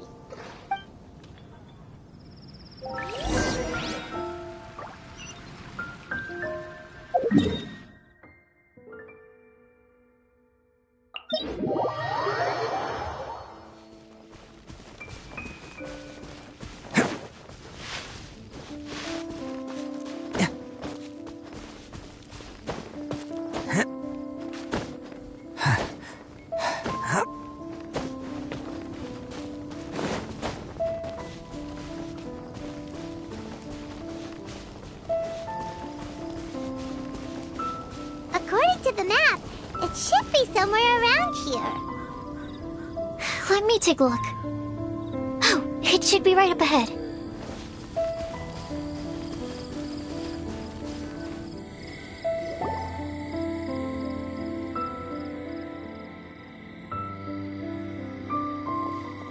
Aww, I don't see any lanterns here. Now that I think about it, the prophecy didn't say anything about what the Lantern of Utmost Joy actually looks like, right? Maybe we've overlooked something? Traveler, are you trying to figure out something else from the paper? Paimon's reading too! Huh? It says to look up. But there's nothing above us! The wind didn't trick us, did it? Place the squirrel on the back of the pointy-eared cat, and a pious puppy will open the doors to show you the way. Huh. Paimon read the whole thing out loud, but nothing's happening.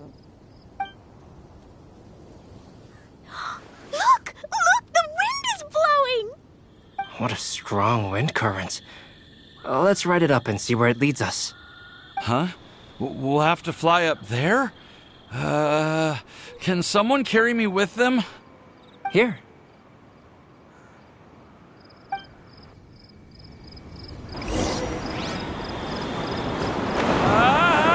This is the first time I've ever flown like this!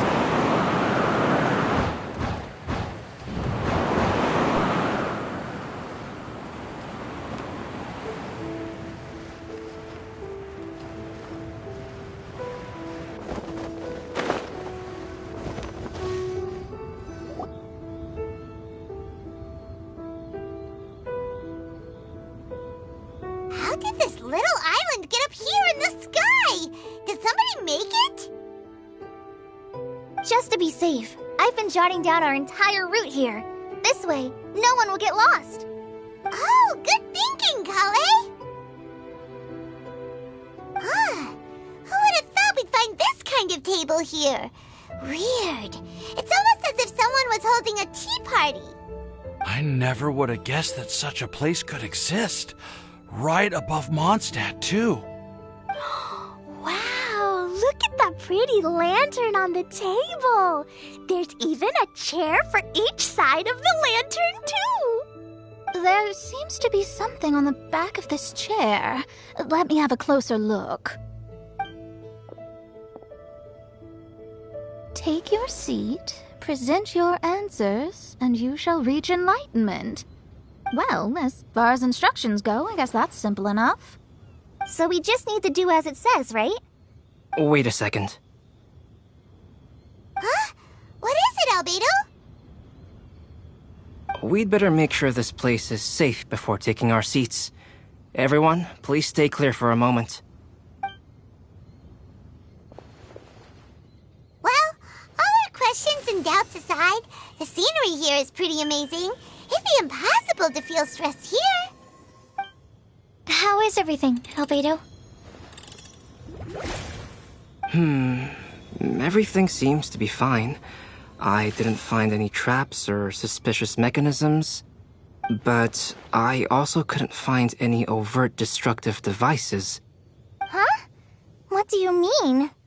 Well, it seems that wrong answers won't have any catastrophic consequences.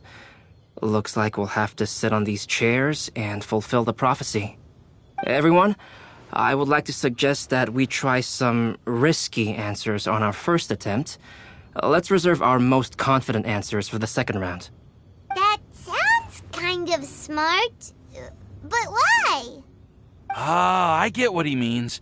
If we do as he says, then we may be able to figure out how the puzzle works.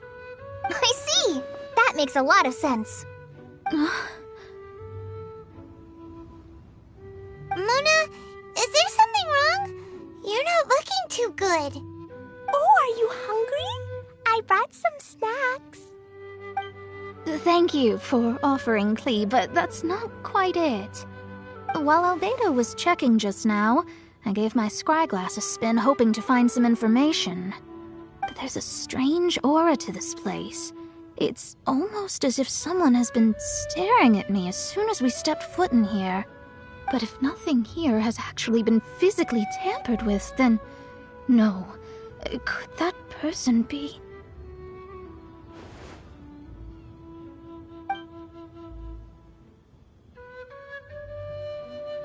What do you mean, Mona? Who could it be? Never mind. It's not like I've got any proof. Don't leave us on the edge like this, Mona. I'll just do what Albedo said. Yes, let's test the hypothesis together, Klee. Come on, join us, Mona. Oh, all right. Okay, then I'll answer the first question. If someone were to ask me to find a flower that is not of this world... You can do it, Sucrose.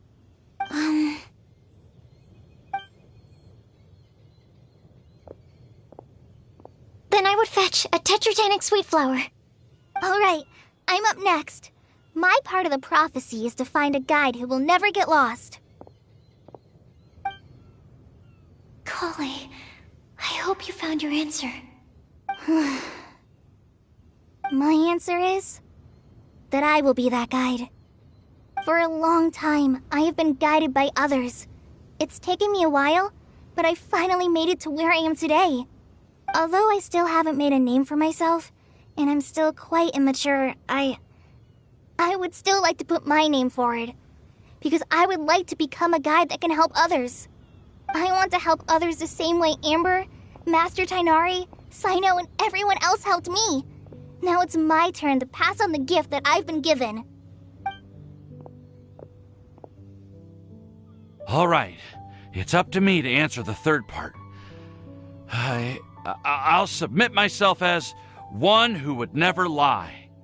Although I've never really had any other virtues or talents, I'm confident that I've always been an honest person. I'd like to thank everyone, too, for giving me this opportunity to validate myself. And last but not least, I will answer the final part of the prophecy. There's no tale more befitting the title of a legend that never ends than our fates as human beings. Wait! The lantern just lit up! Whoa! All 4 sides of the lantern are glowing! Huh? But... Kale, could I ask you to stand up for a second? Oh, alright.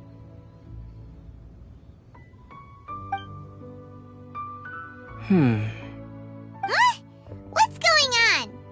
Why is it lighting up regardless of who's sitting in the chair?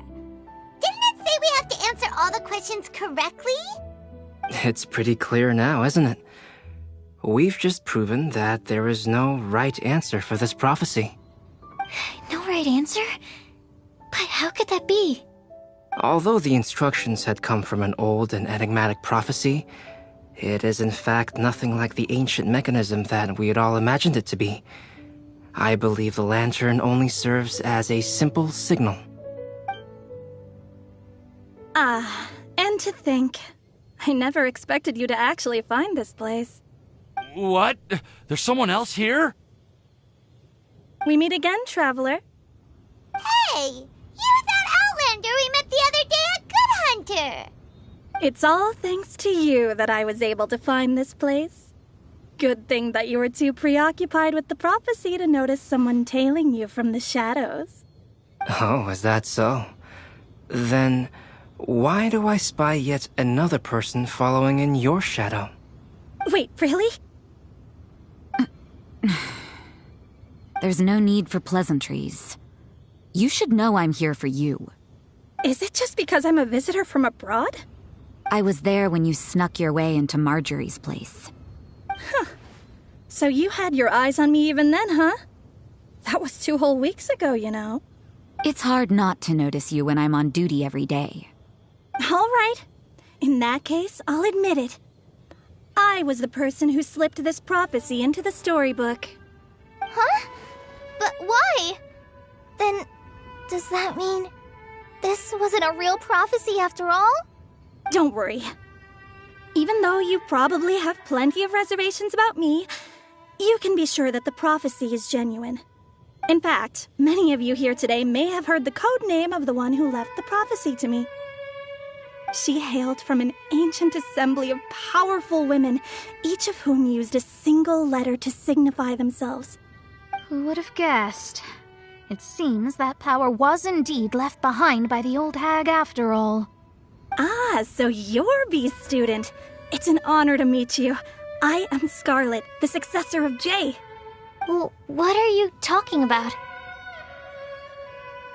It's a long story, but I'm not quite sure that I'm the best person to tell it. Since you've all spent so much time and energy trying to decipher this prophecy, you must also be very interested in the secret behind this lantern, no? The lantern has already been lit. Now then, please allow me to disturb your happy peace. Huh. Why did this little thing just light up? How strange. Hello? On the other side of the lantern. Can you hear me over there? Mom? Oh, I hear many youthful voices. Madam, I am Scarlet, the successor of Jay. Oh, Since we've last gathered, Jay's successor has already become so reckless and bold. Unbelievable. Wait. Why are you talking just like the old hag? Old hag? Who would dare say that? Is that Mona? Who are you? Who dares imitate my master? And what of imitation and mimicry? It has always been a fool's errand to mimic and learn from humanity. Oh, Dallas, I'm here too. Mom, why are you trying to talk like other people? So I see everyone's here. Well then, my warmest greetings, everyone. Miss Alice, why would you... Well, it's been many years since this lantern last lit up. You can't blame me for thinking that one of the old friends from my youth may have decided to catch up again. Why she sounds so coy all of a sudden? And if I recall correctly, we left this lantern in the care of the Animo Archon Barbados. You must be commended for uncovering an artifact entrusted to the god of wind himself. Tell me, are you sitting around my beloved tea party table? It's a really long table. Oh, so you are. I suppose this means even the Animo Archon has granted you entry to this place. Was all of this Scarlet's doing? Wait. Paimon's completely lost now. So what was this assembly you were talking about earlier? Oh, Miss Alice, would it be all right to leave the explanation of that to you? Well, you should be rewarded for making it all the way up here and activating the lantern. Now then, let me tell you a long and ancient story. Ever heard of the Hexenzirkel? As the spooky name suggests, it's a secret society. Once upon a time, it even challenged the Animo Archon himself. But he replied, "Let us make music, not war, and resolve our conflicts through song." From then on, the mages would only ever convene in the woods, in the skies, or on the edges of cliffs. At these tea parties, they discussed their stories and secrets and resolved their differences, as the tea and cakes bore witness to their pledge never to fight amongst themselves. Yesterday I snuffed out the life of my beloved. He had grown old and was extremely sick. He loved me dearly, so I took his fate in my hands and ended his pain. I'm raising a son. Of all the children I had, he's the only one left. But I suppose that still makes me a mother. My lifespan is nothing compared to yours, so I wish to leave you with my storybook. Actually, maybe you can pass it on to your children one day. Oh, this looks interesting. Let me scry. My dear sisters, we mustn't let prophecies threaten our bonds of friendship. Even the most frightening witch was once a little girl, and growing up can be so tough. Sometimes we all need to vent our troubles to the wind. Even if the nations go to war, or the sky falls down, the mages' tea parties shall forever be held around this table.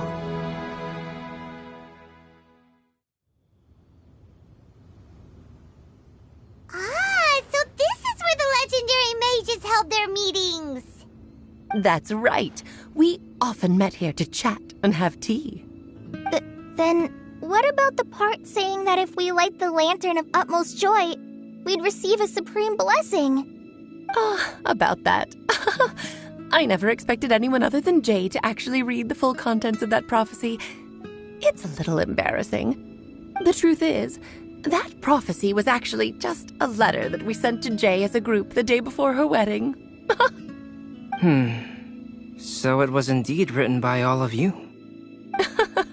I must thank you for resisting the urge to immediately reveal the truth to everybody, Albedo. Knowing you, you probably figured out everything the moment you laid eyes on the message. No, it took me a little longer than that. A flower that is not of this world, a guide who will never get lost, one who would never lie, and a legend that never ends. These 4 descriptions signify 4 individual mages. When a member of the organization had to leave the group to spend the rest of her days with her beloved, the other mages would write down this prophecy and send it to her to invite her for a final get-together. A flower that is not of this world signifies, of course, flowers that do not naturally exist in this world. This is the signature of our full name, Rhine-daughter, also known as Gold. If there's anyone in this world who could create a flower species that does not yet exist, it would be her. The guide who will never get lost is N, otherwise known as Nicole. You may not have encountered her yet, but she is a truly extraordinary woman who has made this world's direction and order her subject of study. Some of you may be fortunate enough to have already heard her voice. Like a prophetess, she will only speak to guide people toward the truth when a change has occurred in the world. She has a tendency to suddenly speak in someone's mind without any warning. If one day you would be unfortunate enough to run into a truly dangerous situation, she may use her voice to guide the way forward for you. Who would have guessed that there are so many mysterious women in this world, and that they would all know each other? The one who would never lie is me. I hope no one would take offense. It's just that I, Alice, or A for short, have always had a soft spot for those with sincerity and candor.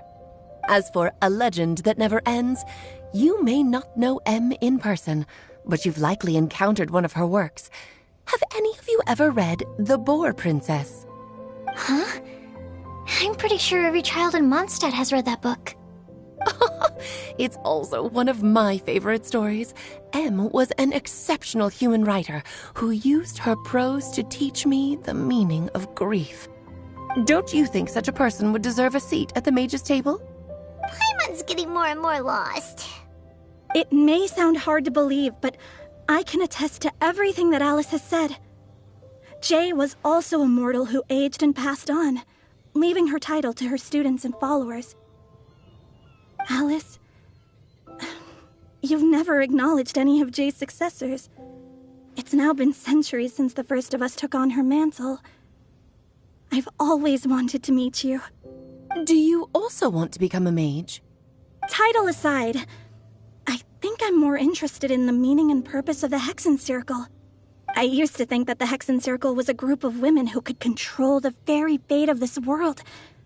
But now, I've seen for myself that besides Jay, many other ordinary people were also among you. Do you think less of us now? No, not at all. My interest has been piqued, and I'm now even more drawn towards the idea of becoming a mage. You're right. I've never acknowledged any of Jay's successors. But you are different. You are much more fascinating than any of your predecessors. Oh, has someone finally piqued Aunt Alice's interest? Now is not a good time, Scarlet, but as soon as I am able, I will seek you out for a meeting. I want you to tell me all about Jay's married life back in her hometown. So the mage who received the prophecy letter from all of you was Jay? She left the Hexen Circle after getting married? Precisely. There was only one way the letter could have been interpreted. She would have known what we meant as soon as she saw the message. We were just asking one thing of her. Please come to see us again. Before you go and settle forever with your happiness, please come share some of it with your best friends and sisters. So, the Supreme Blessing actually meant... All journeys are fleeting and will eventually come to an end. What will give us the most fulfillment and happiness in the end are those who will greet us at our journey's destination. Dear child, I believe you can also understand what I am talking about. We women will always have many troubles and encounter pains and frustrations that will keep us up at night. But no matter how hard things may become, we will cross mountains and oceans to see our best friends again, regardless of how many years have passed or how far the distance may be. As long as we can be with our beloved friends, our hearts will be filled with joy. To us mages, that's what being supremely blessed is all about. Oh. I still don't get it, but I do know that all the mages are Mom's best friends. If you ask how I see it, the Hexen Circle is just a group of ladies that I spent my youth with.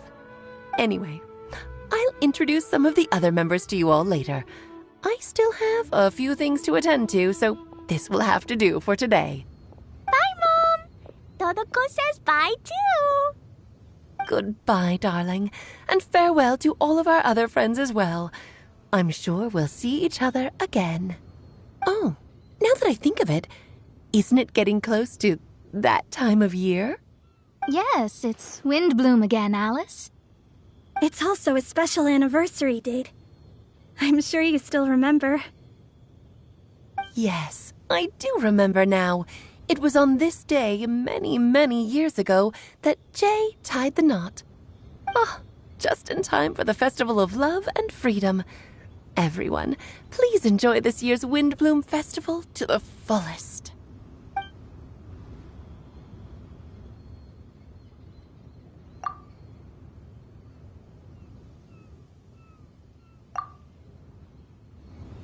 Whoa! Ah! Albedo! Why didn't you tell me we'd have to glide all the way back down?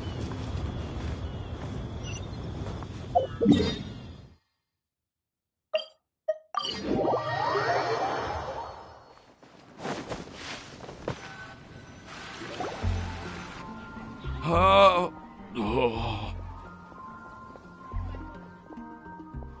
Are you okay, Timaeus?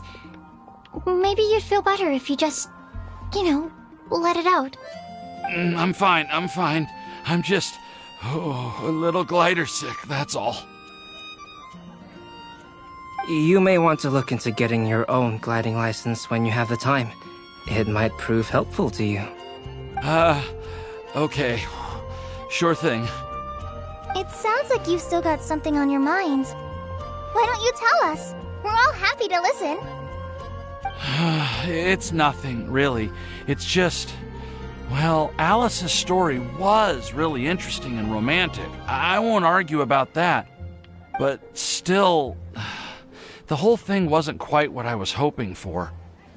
Of course, I didn't actually expect the supreme blessing to be real, but... Don't say that. None of this was your fault, Timaeus. Honestly, it's more on me for having agreed to be the Windblume Festival Special Ambassador. Had I not asked for everyone's help... If anything, it should be my fault for finding that prophecy. Oh, no. I didn't mean to blame the two of you either. I just feel like this whole adventure didn't really end on a high note, and we also didn't really get anything out of it. But I'd say we still learned something new. Well, that aside, Timaeus, you still need to go to Liyue to apologize to Yingar, right? Do you want Kale and I to accompany you? Oh, Miss Yingar. Well, I mean, I just really don't want her to get mad at me. Now that I've come back to my senses, I really don't know what I should do. Hey, you three? You may want to look over there. Huh? Miss Yingar? Oh, so that's Miss Yingar? I've never met her before. Yep, that's her. And she actually came all the way to Mondstadt. I am so sorry, Miss Yingar, but how did you... I mean... Are you so happy just to see me? Of course I am. I'm so happy that, I don't, Sorry, I don't know what to say. I was ready to give you a harsh scolding, but now that I've seen you like this, I suppose I could let you off the hook this time. You said you couldn't come to pick me up because of a very important matter, right? Well then, Of course, I had to come and find you instead. Should we go see how they're doing? I wouldn't. You'll get hit by a forest boar if you interrupt a couple's romantic conversation. Oh, really? We'll just leave them alone then.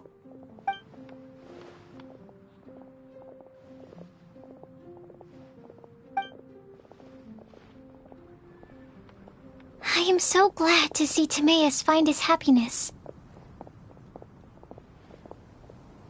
I have to say, I'm even more envious of you, Sucrose. You can be happy just to see others happy, and you gave me so much help without any expectations in return. Even though you said that we're very much alike, I still feel like you have a much bigger heart than I do. But if you say that, then I'd say I'm also nowhere near as brave or tenacious as you. I guess we have the same amount of positive qualities. They're just spread over different parts of our personalities. I've never visited Sumeru, or made many friends from outside of Mondstadt. I'm happy just to have met and become your friend. Maybe I'll get shy and flustered when I meet other people I don't know in the future. But that's okay too. Since we are so alike, you probably get what I'm trying to say. You just need to believe that all of your issues aren't really issues at all. But isn't it too late now for me to learn to accept myself? Well... Do you know anything about the blooming cycles of Cecilius? I may have read about that in a book before. That's a topic that my parents used to talk about back when they were still dating. Surprising, right? To think that people would talk about that while on a date. My mom brought it up at dinner one time last month. She called my dad the most boring man she knew, and said that he even turned up late to a date once, all with a smile on her face. But she also said that learning is just another part of life. It's never too late to start something, as long as you recognize that it's something good for you to do. Why don't you give it a try, Kale? Okay, I'll try my best. They're really having a great conversation. Paimon can't even find a moment to join in. I nearly forgot. This is for you. This texture. Are these seeds? Yep. I believe I mentioned my sweet flower research to you before. These are the seeds of the sweet flower cultivars that I've worked on. It's nothing too special, but they're the best cultivars that I've made. So, I really hope that you'll like them.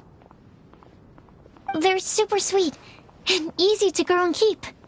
I'm also submitting them as my Windblooms for this year. I wish that the Animo Archon could also see how lovely they are. Thank you.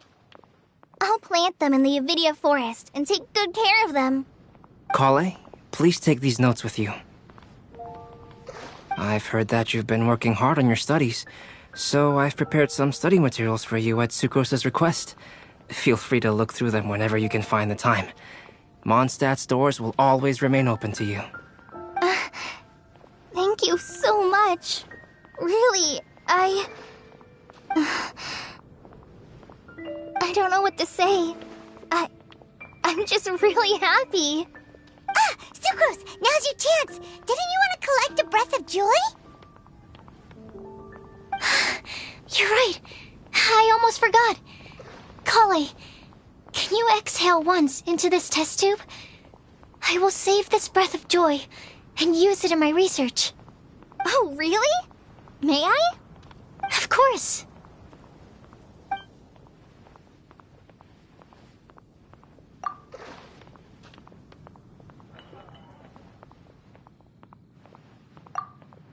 Huh?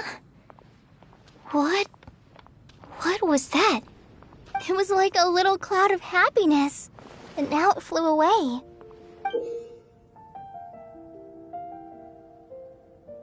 Well, luckily there's still some breath left in the test tube. I'll seal it up for now. I'll keep working on it and let you know as soon as I have any breakthroughs in my research. Yeah, you can write to me. I'll be sure to respond as soon as I receive your letter. Oh, it looks like you found a new pen pal. Master Tainari! Sino! If your friendship was forged in a test tube, does that make you test friends forever? That's it. I think you've ruined Sumeru's reputation in Mondstadt beyond all hope of repair.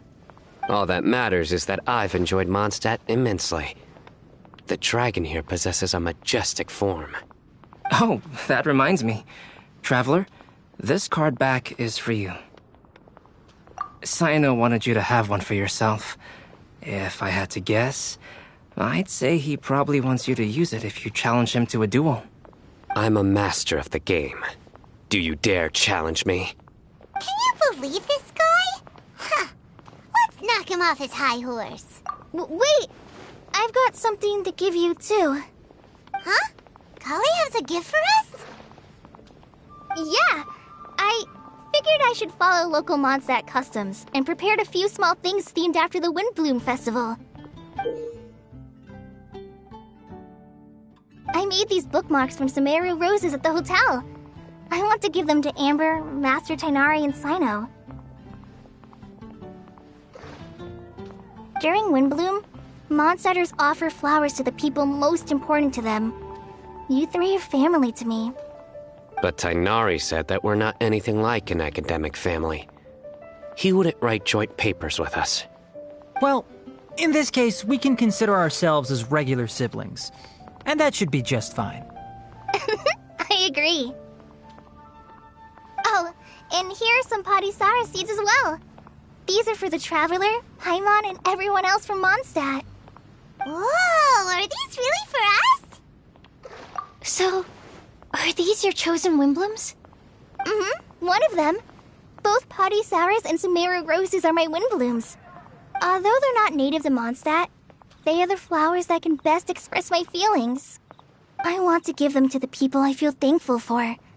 To those who I wish to accompany as we greet more seasons and future Windblooms together. The real blessing in life is when you are surrounded by people who you'd miss day and night, and who you'd want to see even if that meant crossing mountains and oceans to do so. I'm so happy to hear you say that. Sucrose, do you see that cloud over there? Huh? Doesn't it look just like your test tube?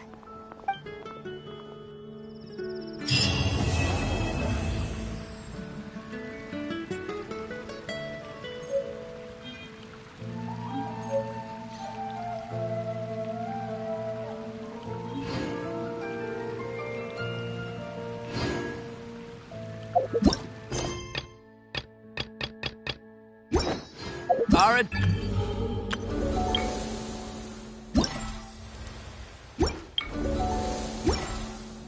The academia? Ugh, what happened